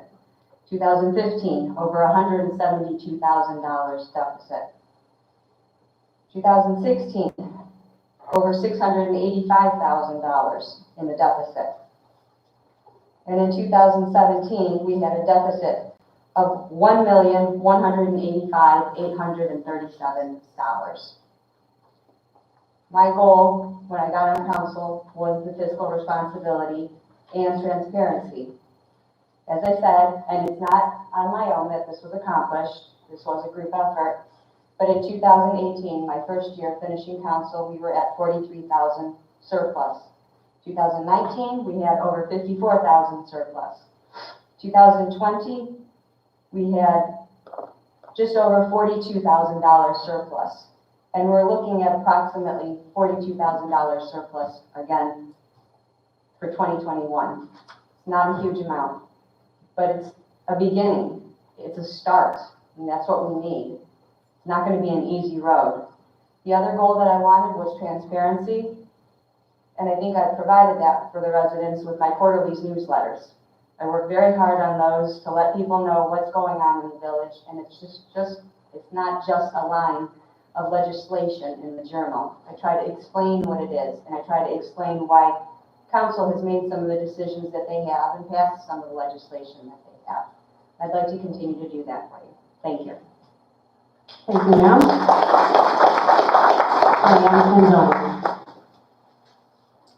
I believe with my background as a business owner for 27 years now, I think the financials, yes, we're finally moving forward, but there's many more things we can do. We need to really seriously look at the budget, cut what needs to be cut. Let's work with property, anything we can sell, like we just did with Smith and Obie. We need the money, we need the property tax, we need any empty lots, maybe a home to be built. I'd like to see T.G. Young back on track. I mean, it's a shame that it has started to fall apart a little. And I feel the residents and maybe business owners, once we support them a little more, let's get them out of what's happened with their sales, with their businesses during this COVID time. Let's get them to grow, and maybe somebody will donate. Maybe they will try to get the tennis courts back on track, or maybe a pickleball field, or something up there. My plan is to move us forward, to work with council, to work with the mayor. We need the growth. Our residents deserve better. We don't need to put all these financial burdens on the homeowners. Your taxes have been raised, you've had a lot of other bills added to your budgets. We need to come from the businesses, we need their growth so that the tax dollars can come back in for us, so that we can have the other things that we need. Thank you. Thank you, ma'am. Candidate, Mr. Nielsen. Well, I'm kind of in a unique situation here because the question that you asked was to council, and having served on council for 14 months, I was privy to a lot of the things that went on, and not being on council, my ideas I thought about them before I got on council, some of the things that we could do to improve the village. One of the biggest things is I want to keep this village as it is. I think it's a country home district, and I'd like to see it stay that way. I know when we needed police cars, I was on council at the time. We had one of the cars, the motor blew up. How could we get a new car? Okay, so we came up with the money, and as we were dealing with the chief and finding out the different stages that we had to go through, I found out that we had money allocated from the year before for a new police car. So we ended up getting 2 police cars. One of the other things was our leafer. Now that's important to a lot of, maybe not to everybody, but to a lot of the people that have a lot of trees on their property. They need that leafer. They need those leaves picked up. Well, we were in a situation where we were actually borrowing a leafer from Oakwood, and when that broke down, we were not only paying to have their leafer fixed, but our leafer fixed. And we found the money, we found a way to buy a new leafer. And just to help our service department, to help our police department, those are very important things to me. And I think there are ways that we can cut in the budget, and there are ways that we can improve what we do. But just being that 14 months that I served on council, I hear this talk, we want to be open and be, forward with everybody. And I tell you what, I think everybody is open and honest in this village. I really do. I think our mayor has done a terrific job, and I think our council has done a great job. Thank you. Thank you, sir. Next candidate, Mr. Spitznagel.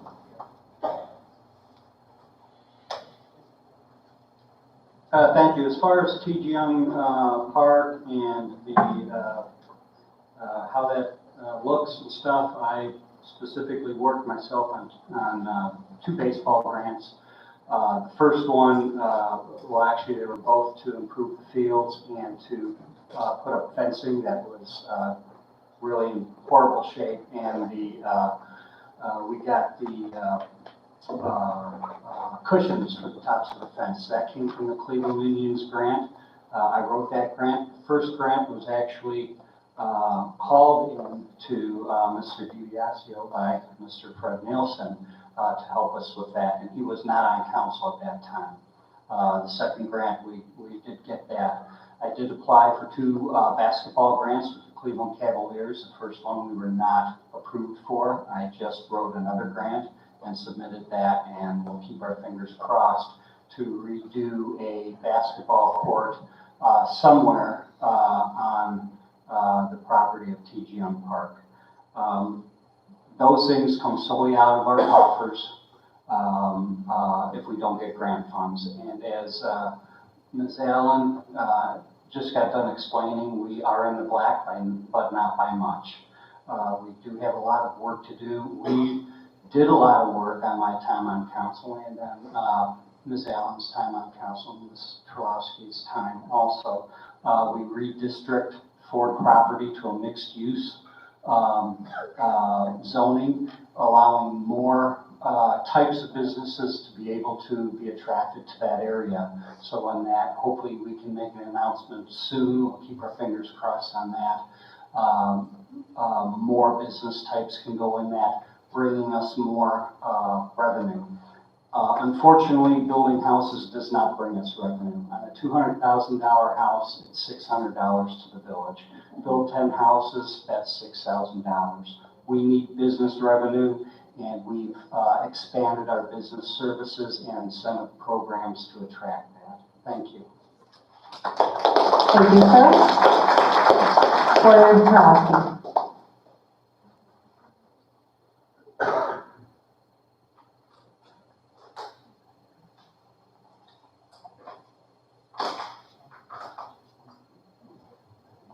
Excuse me, as I said, I'm running for my 4th term. I've been around for a long time. We are we're lucky. It's called a JED. It's called the cameras. They bring in a lot of revenue to this community. And if that, there wouldn't be $42,000 even left. My job, I feel the most important thing for this village is safety. That's my concern. Every time you look at a department, safety's involved.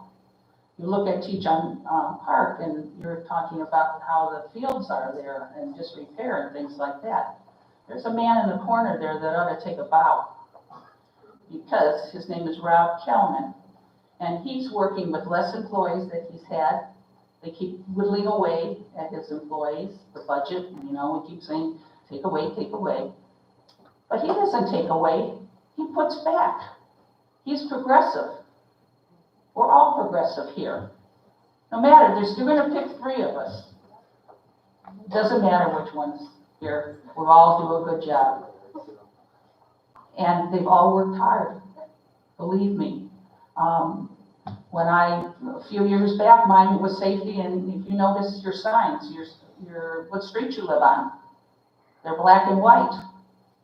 I did my research on that when the state said we had to do this within 2 years. So we have it now, and there you can see them at night. There's many, many things, but everything comes down to safety. Safety with lawsuits too. We have to be careful what we do. We think we can just do anything, but it doesn't work that way. There's always a law that says, no, you can't do it that way, you have to do it this way. So we have to do our due diligence to find out what we need to do. We have to be prepared and do what needs to be done. And everyone that's sitting here has done their part in these years. And we will go forward, believe me.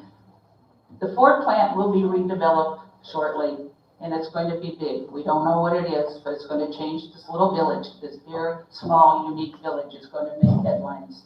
You heard it here first. Thank you, ma'am. On to the next question. Focusing still on infrastructure.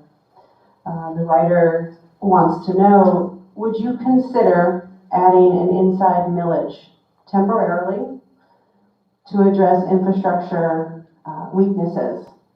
This, of course, while we wait for the Ford deal to come through. This is for all candidates. First up, Ms. Allen.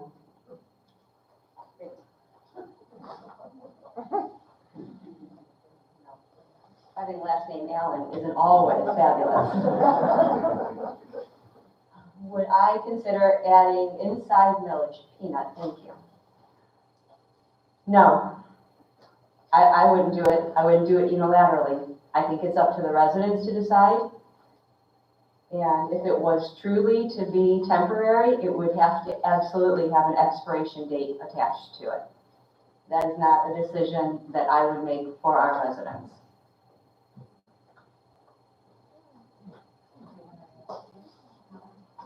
Well, I just said the residents are paying enough already. So no, I would be totally against it. Temporary, 1 year, 2 year, 3 year, I would definitely vote against it. I really feel we can get through this with our businesses, with our tax dollars, with certain cuts, and get through this downtime and move the village forward without putting more on the homeowner.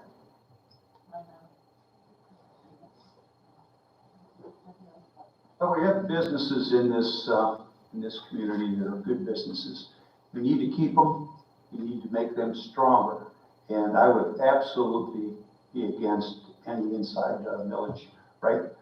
The thing is that these people who work in this village, and they receive a lot from this village, but we have to maintain the businesses that we have. First of all, that's the important thing.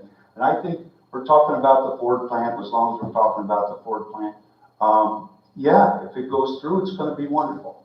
Until then, I think the mayor has got us on the right track. As far as an inside village, no, absolutely not. Thank you. Thank you. Next candidate.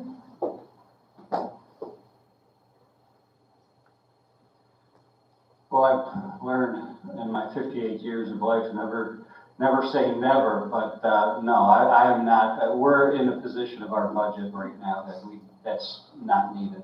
Our roads, our roads right now, side streets, they need to be paved. There's no, doubt about that. They're not as bad as, neighboring communities, not nearly as bad, but, they are, we do have some spots. We're in discussions with our engineers, and we're going to allocate about $50,000 next year out of next year's budget for the spring to do more than spot repairs. That would be more than just filling holes with coal patch, where they can fix whole sections of roads. And our engineer told us that can go a long way. But we start taxing property, that taxes the businesses also, and we don't want to lose our businesses. That's our lifeblood.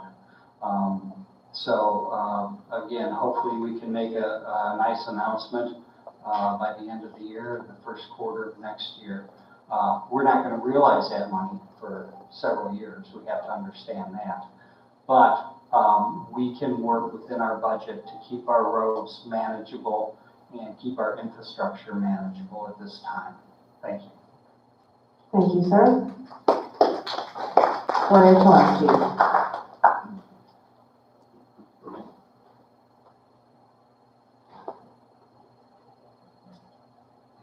It's unanimous. We can work together. That's not going to buy us anything, little Bill. We need a lot here in this village, but what we do have is employees. We have good employees, and that's what keeps this village going. People can't believe what, when I was working, I'd drive through Walton Hills. I could see the road. I could see the asphalt, because it was plowed. You go to Maple Heights or you're going through Oakwood, you think, oh, geez, I gotta go through Oakwood. I'll never make it to work, We've got excellent employees. You call the village hall. Lisa will answer the phone. She should wear a hat that's got a little twirly thing on it, because she manages so many things. But you get an answer. And Angela, who is a fiscal officer, we really depend on her. And she knows what she's doing. But we can work together. We have done in the past, and we will again in the future. The best asset we have are our employees, and they're ready to work. All we read in the papers is people don't want to work anymore. They don't want to come to work, and they're giving these signing bonuses for people. What's happened to this country?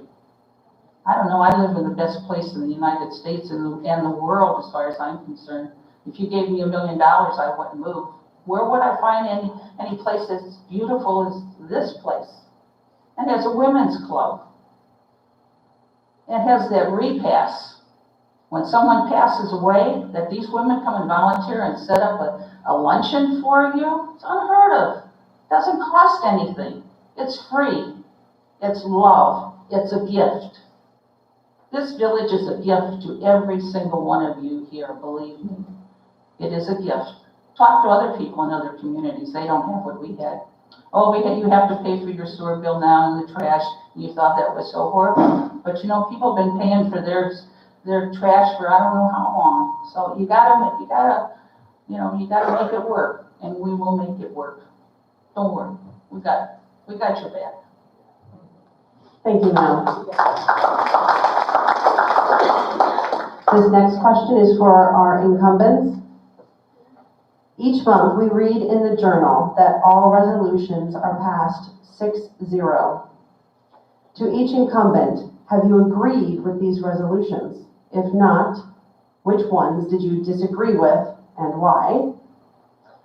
We'll start with Brian Spitznagel. A comes before X.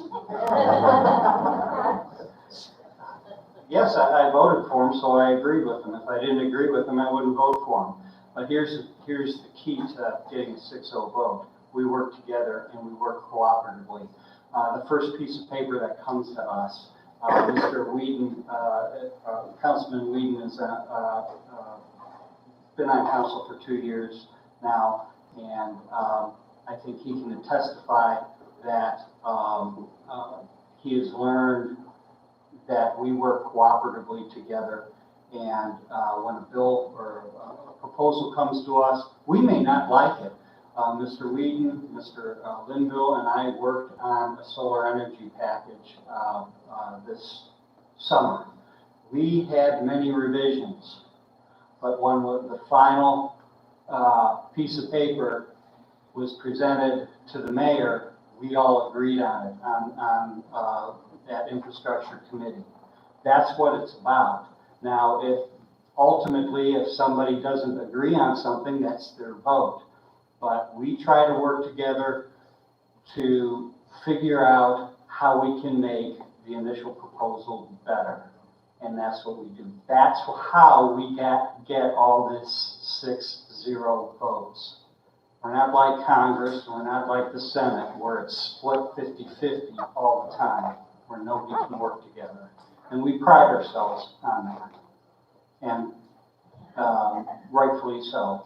Sometimes it takes a lot of hard work and emails back and forth and a lot of talking, a lot of meetings, but we get it done and we make things better. Thank you. Thank you, sir. Ms. Chalowski.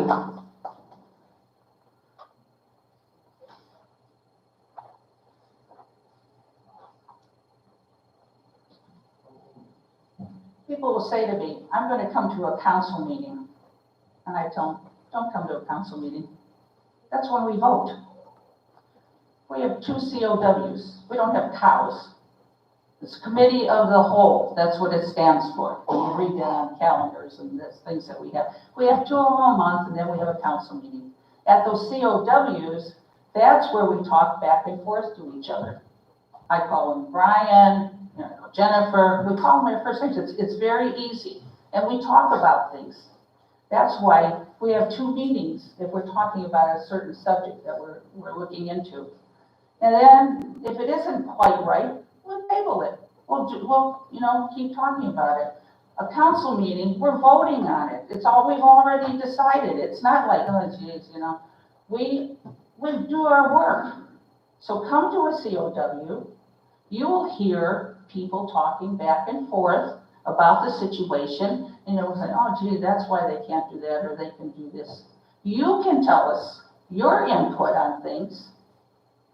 Some of you out there are much smarter than we are on certain things. I'm not an electrician. I'm not somebody that fixes roads, but maybe you are.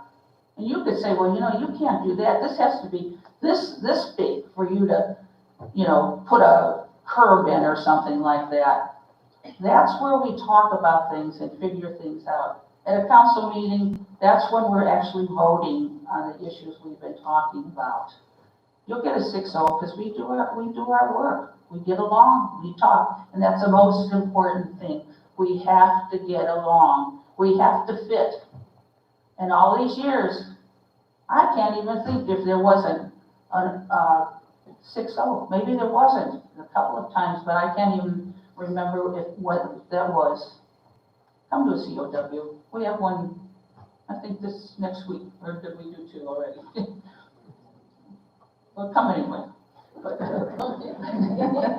want to see as many here at that meeting. Thank you. Thank you, ma'am. Ms. Allen.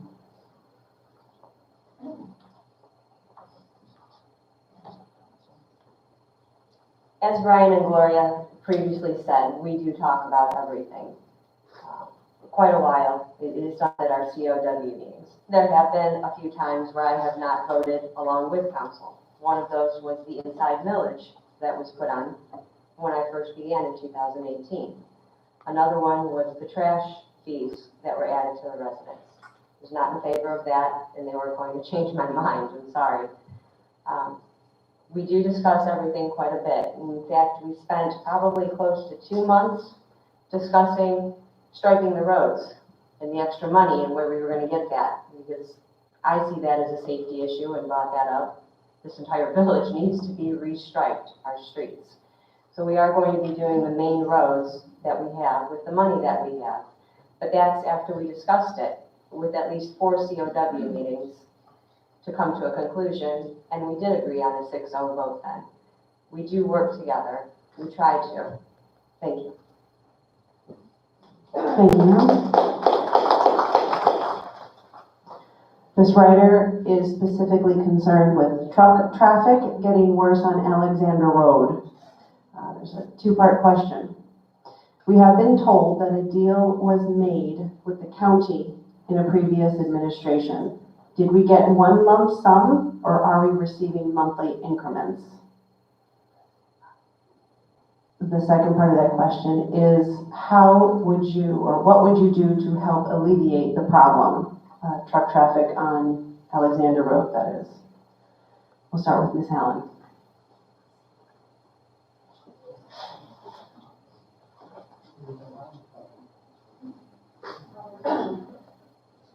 I am not aware of any deal that was made with the county for a lump sum payment or multiple payments. I'm not privy to any of that information. I have never even heard that.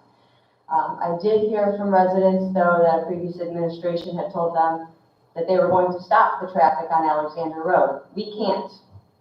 It's a county road. We can't stop them on Northfield Road. That's a state road. The county specifically gives us money for our county roads. Alexander, Dunham, Edward, Walton. That's how we keep those roads in decent shape. Sometimes, and we're hoping for a grant to come through to redo a section of Alexander next year, we won't know until the spring, that could be at a zero cost to us. We can't stop the trucks. What we can do to help mitigate it, keep bringing in the highway patrol. Have them work with our officers like they did a few months back, writing 30, 50 citations and violations. Making those truckers aware that there's a presence in the village. How else can we do it? We need more officers on the street. Right now, we have most of the time 2 officers to a shift. If an officer has to pull somebody over for a violation, where's the second officer?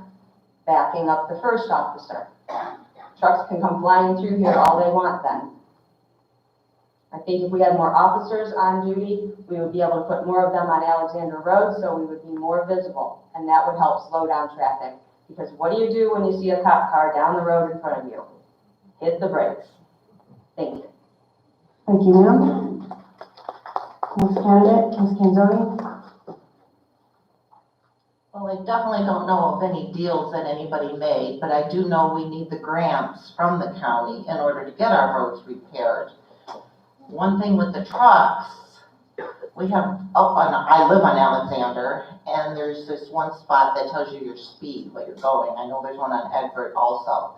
And everybody slams their brakes over there, trucks included. I don't know if they think they're gonna get recorded or it's gonna notify someone. I don't know. They don't know if there's a ticket there or what, but they slam their brakes on. And the next thing you know, as soon as they pass it, and then they're right in front of my house, and they step on it. And it's not just the semis. We do have the cement trucks and the garbage trucks that go by. The garbage trucks, it's not even our garbage trucks. They're just cutting across to get to the west side in order to get on their route to start at 7 in the morning. So we do have a lot of heavy traffic. I don't believe there's anything we can do about it, but it would, like Jennifer said, if we have more police officers, when we get it in the budget to have them out there, and the highway patrol, if they're overweight, then to definitely get these trucks pulled over. We're to get out, and these semi-drivers will know that, that we're on the watch for them to obey our laws and not be speeding and then going so fast and then slamming the brakes. So anything else, I'm not sure what else we can do, because I do know we need the grant money from the county, so you can't eliminate them. Thank you. Thank you, ma'am. Next candidate, Mr. Nielsen. Well, this was one of the first things that I faced when I got on council, was the truck traffic. We discussed it over and over again. We were told that we couldn't put a 5-ton weight limit sign up because the county pays for half of what we put in. So it's a county, it's considered a county road. So I had the idea that instead of a 5-ton weight limit sign, we put up, weight limits strictly enforced. And so I'm talking to some of the neighbors that live on Alexander Road, and I don't know about on your end, but some of the neighbors that live on the hills right here by Dunham and North Meadow Park, they have noticed a difference. They've noticed that truck traffic is slowed down quite a bit. I live on North Meadow Park. I can see Alexander. There were times when there were 4, 5, 6 semis, one after another, coming up that hill, and you don't see that now. It's slowed down quite a bit. Another thing that we discussed was the using the Jake brake. I don't know if you know what that is, but that's another signs that we've put up. There's no way to stop that truck traffic from coming through. As long as we're using county money to fix these roads, like we're doing now, then they have the right to be on that road. So again, maybe when we get more money, more police presence would be good. Maybe more signs, speed signs, I don't know. But again, when I was on council, we did discuss this for a lengthy time. So it wasn't like something that we just helter-skelter went and did it. We really went through it pretty good. So thank you. Thank you, sir. Next, Mr. Spitznagel.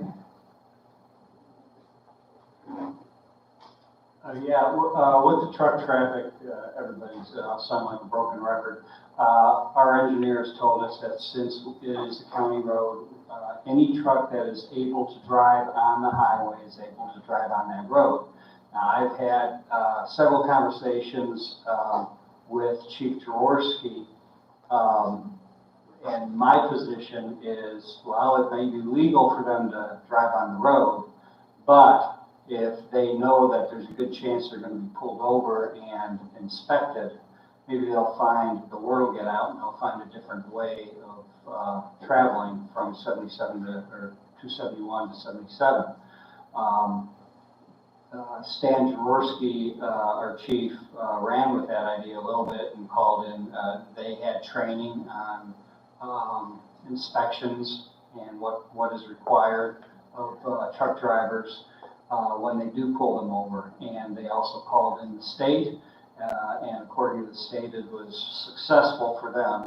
They wrote many tickets, they towed some trucks, and we did put up the no Jake brake signs, which is an engine brake, so it's that roar of the motor that you hear. It's using the engine to brake the truck instead of the brakes of the truck.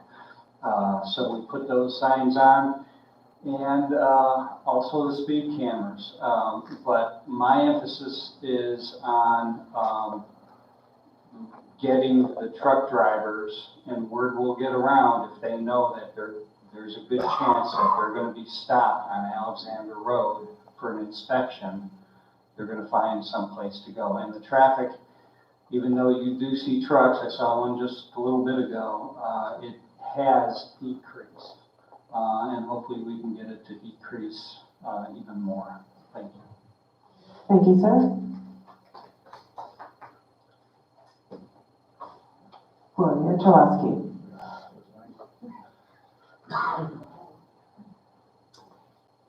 It's kind of like a COW meeting. Everybody's giving you their input.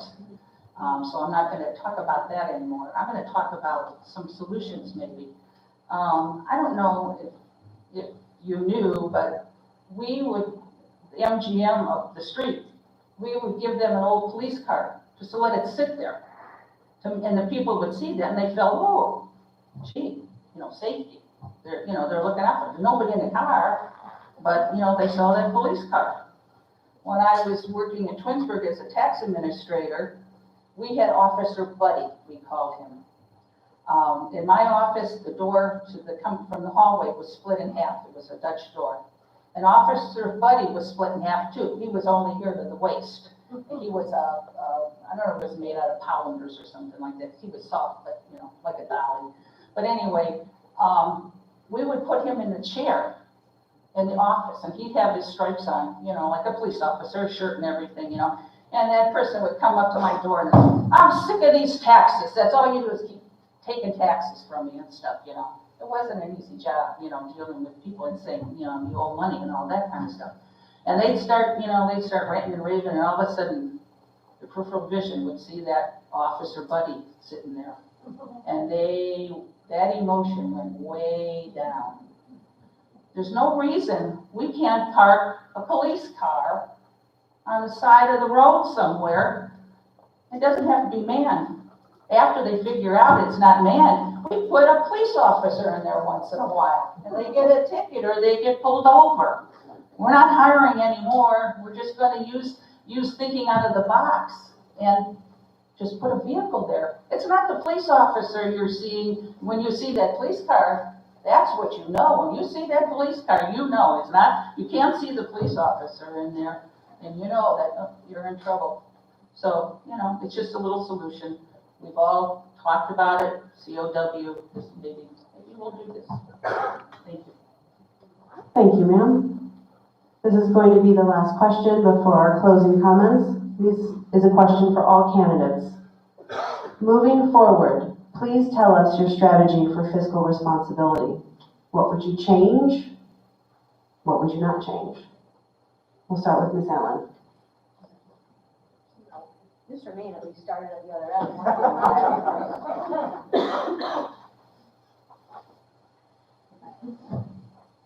Fiscal responsibility. It's incredibly difficult in the village. Our police department is operating at state minimum levels.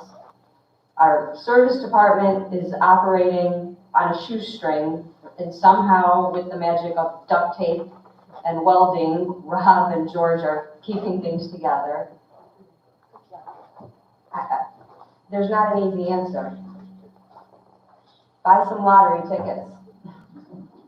Maybe we could have won the 400 million. That would have been great. It's going to take several years, even if Ford turns around and announces that they sold tomorrow. Whatever's going to go in there isn't going to be instantaneous. I've asked Rob to look at the fees that the service department charges. We're pretty much in line with other communities. Tickets, maybe our tickets need to go up to help increase. I was not a fan for the traffic cameras. I do benefit from the traffic cameras because one's right across the street from me. My son growing up was not allowed to play in the front yard, nor were my dogs, because of the traffic on Alexander. Those traffic cameras have saved our butts. Some years over $600,000 comes into the village because of those traffic cameras. We're trying the best we can. I know I am. I'm looking at every angle that there could possibly be. And I'm going to continue to do that. That's what we need to do. And sometimes we have to wait for another dump truck. I'm sorry, but you got a new shiny one right now. If we can just hold it together, which is what we're trying to do, that's what we need to do, and continue to work together. That's all I can tell you guys right now. Thank you, ma'am. Next candidate, Diane Canzoni. That's why I'm running. I think it's time for us to move forward and have other ideas to try and get the village financially stable. I run a business. I know how it is to go the ups and the downs, and then you try to get your feet back on the ground and move forward. So I believe we can do it.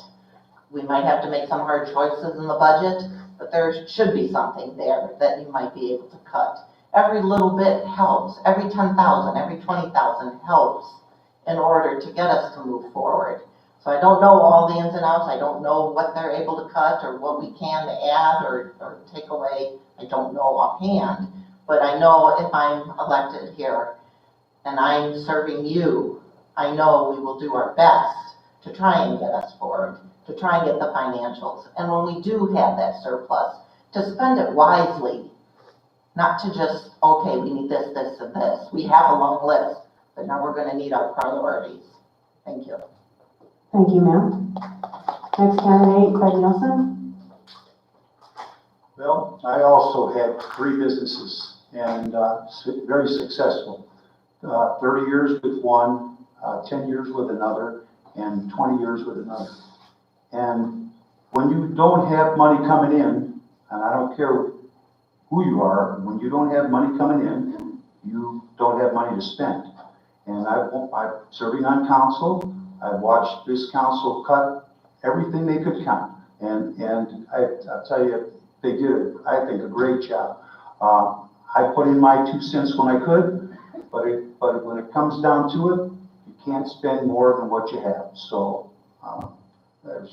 right now, I think we're just trying to keep going the way we're going, and hopefully that Ford plant will come through for us. Thank you. Thank you, sir. Next candidate.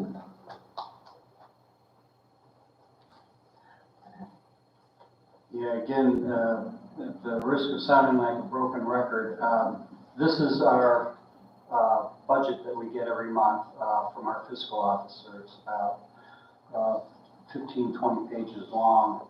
And whenever somebody asks me about that, about, oh, well, it'll be easy to cut money from the budget, I hand them this and we go through it. And we're talking about $100 or $200 for paper products for the rec department or for the office, things like that, that we're looking at. We have to, we cut, like I said, when I first started out, we took about a $2 million hit to the gut when Ford left us, and then Arhas left us. Those were our 2 biggest companies. And we don't make hardly, we can't support our budget on residents alone. We just don't bring in the money at all. We have to be business friendly. We've expanded our business, our abatements and things like that to try to attract businesses. We are constantly looking for new ways to do things. We did have years ago a tax levy that failed miserably. It was to support the police, and we had 15, 18 police officers at that time. We now have 8 full-time police officers and 4 part-time.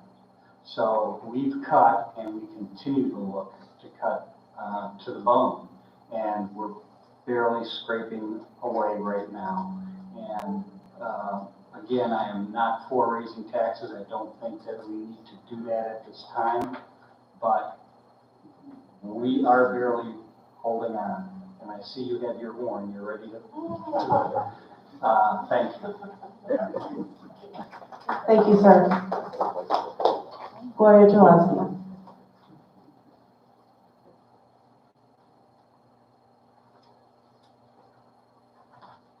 Fiscal responsibility. Take out the fiscal part, just do the responsibility, because I think that's what it comes down to. Be responsible, everyone, all of us, doing our due diligence to see that things are right. We're in this COVID world now. Everything's crazy. When you go to a restaurant, there's no waitress, and there's nobody, you can't get your hair done because there's no beauticians. And every business has been affected by this, and it's affected our bottom line too, the money, One thing we can control is zoning, and by zoning, we can control a lot of things. We controlled with the Ford plant with mixed use, meaning they could have, like everybody thought it was going to be a water park, and then we have a hotel there, mixed use. One thing we put in there, no warehousing. You got 2 guys running a tow motor around. There's no money in that. Your money comes through withholding and net profits through your taxes. And if you can't tax just 2 guys, no, it doesn't work that way. At the Ford plant, when all this started, they sold all the machinery out of that Ford plant to India. India is making cars over there.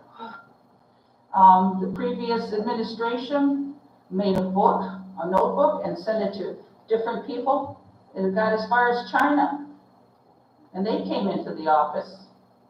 And they thought about building an oil plant there. And then there was a fish hatchery. That was another thing that wanted, go in there. Railroad cars. But we have no control over what goes in there. We can only control zoning. So in Northfield, on Thursdays, it's ladies' night for the peep show. We stop those things like that through zoning. We can control zoning. We can't control COVID. We can't control a lot of things, but that's what we can do. And working together responsibly, we can get things done. No, I don't want to raise any taxes or do anything. I have hope in the future. I think it's going to be big. I think we're going to be able to do things right in this village. We have a good mayor. We have good employees. We have what we need. Thank you. Thank you, ma'am. That concludes the question and answer portion. And to conclude, each candidate will have 1 minute to make closing statements.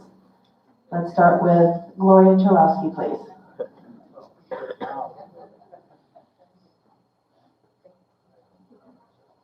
Thank you all again for coming. Still freedom in this country where we can come and we can speak, and we have that right to vote. So make sure you go out to vote. I don't care who you vote for, but just make sure you do vote.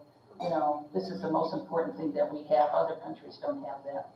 You say something there, they chop your head off or whatever. But here we still have that right, and that's why I'm proud to be a citizen of this country. The closing of the Ford plant has brought many challenges, but the mayor and council working together with the employees, we can see the light at the end of the tunnel, and things will start to happen. As I said, this community is second to none.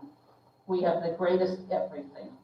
When you turn around and when you look out your window, and it's a country home district, and all the people that work here and volunteer here. It's a small village, but we're mighty. Have faith in us. We want to do a good job, and we will do a good job. So, like I said, come out and vote. That's the most important thing. Thank you. Thank you, ma'am. Brian Spitznagel. Thank you, everybody. First of all, I want to thank you for the honor and privilege these past several years of voting me into office. It's been an honor and my privilege to work for you and with you. And hopefully I get to do it again. It's fun. It's aggravating at times, but it's fun and I enjoy it. And I'm telling everybody that I meet, don't take my word for it. I'm comfortable enough. I don't know what the mayor would say. I don't know what Ms. Allen would say or anybody else would say about Brian Spitznagel, but I am comfortable enough in my history here and my work to tell you to ask them. And I humbly ask for your vote to continue doing what we're doing and moving the village forward. Thank you. Thank you very much, Fred Nielsen. In 1988, I was the horseman's representative for the Ohio Harness Horsemen's Association. And with the taxes that were being taken out of our, for the horsemen that worked on the grounds, being paid to the village of Walton Hills, because the upper turn is in Walton Hills, was a small amount. A lot of the horsemen would come in from New York, from Pennsylvania, from Kentucky, and they would win the big races, and they would leave, and Walton Hills received nothing. So, being the representative for the Horsemen's Committee, and also living in Walton Hills, I came up with an idea that so much money out of every purse, out of every race, would be taken and set aside for the village of Walton Hills. And the state went along with it, and Walton Hills has received hundreds of thousands of dollars over the years for this, for what we did. So I wasn't on council at the time; I was just a resident. But it was important to me that fair is fair, and I think right now I I was just starting to work on it when I was on council, and I would like to continue doing that when I get back on council. I would like to go after some more of that money that the MGM and the racetrack are receiving and holding back, I feel, from the village of Walton Hills, because again, the whole upper turn and the whole left side of the racetrack is in Walton Hills. Thank you. Thank you, sir. Ms. Canzoni. I'm here for you. I want to be your voice. I want to move the village forward. Financially, we are such a unique community.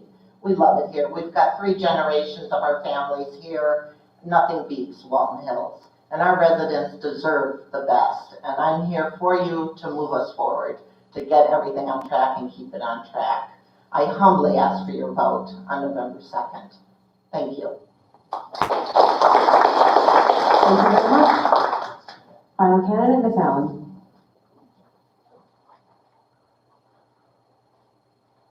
First of all, I'd like to say thank you to everybody with the Citizens League and the League of Women Voters that has put this night together.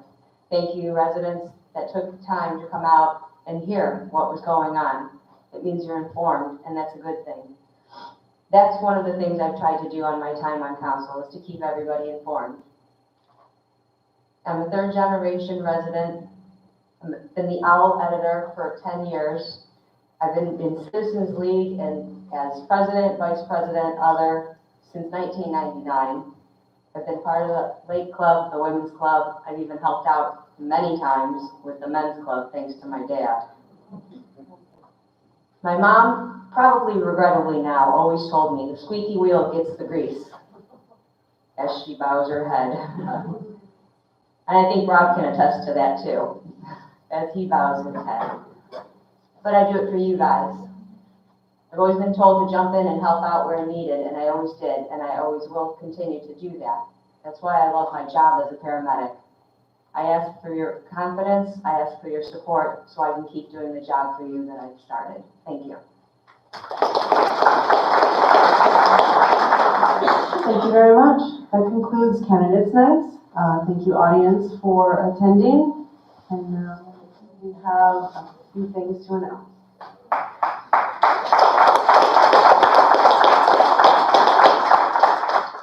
Yes, thank you all for attending. We've had some good presence on the internet. If I can ask the officer to come to the front of the room to help us with our big cash prize from the 50-50 raffle. I believe the winner will be taking home a whopping $62, so maybe a gas tank and a half.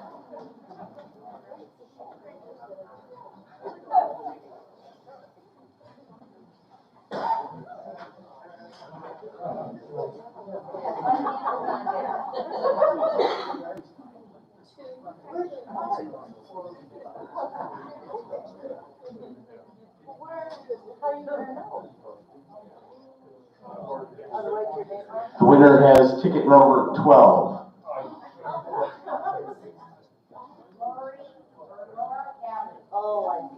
Laura Alley.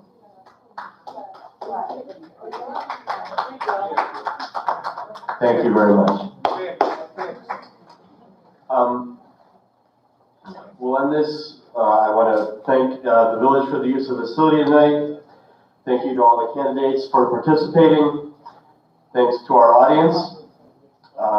And thank you to the friends and volunteers of the Walton Hills Citizens League. I'd like to thank Mary Alice Moran, Cheryl Sperry, Bill and Patty Allen, Phil and Terry Lindeman, Connie and Dominic Flado, Chris Knapp, Josephine Royal, Barbara Manowski, Mr. Don Haydu, looks great with the hat, our friend from the League of Women's Voters, Donna Stevens, and our 2 moderators for tonight, George Main and Sean McCormick. Thank you all very much.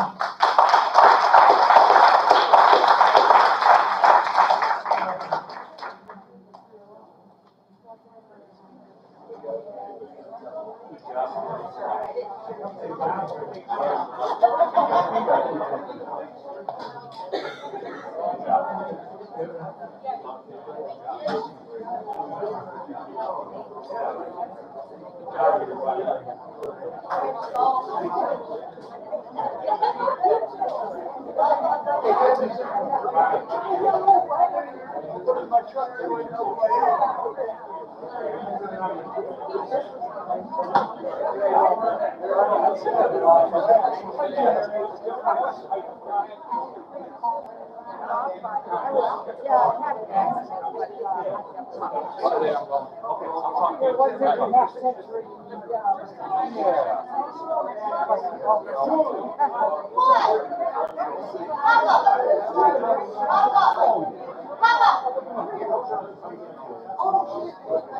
Julie!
Before you folks leave, just so you know, there is some information in the back of the room for all our candidates. Please stop at the literature table. Thank you.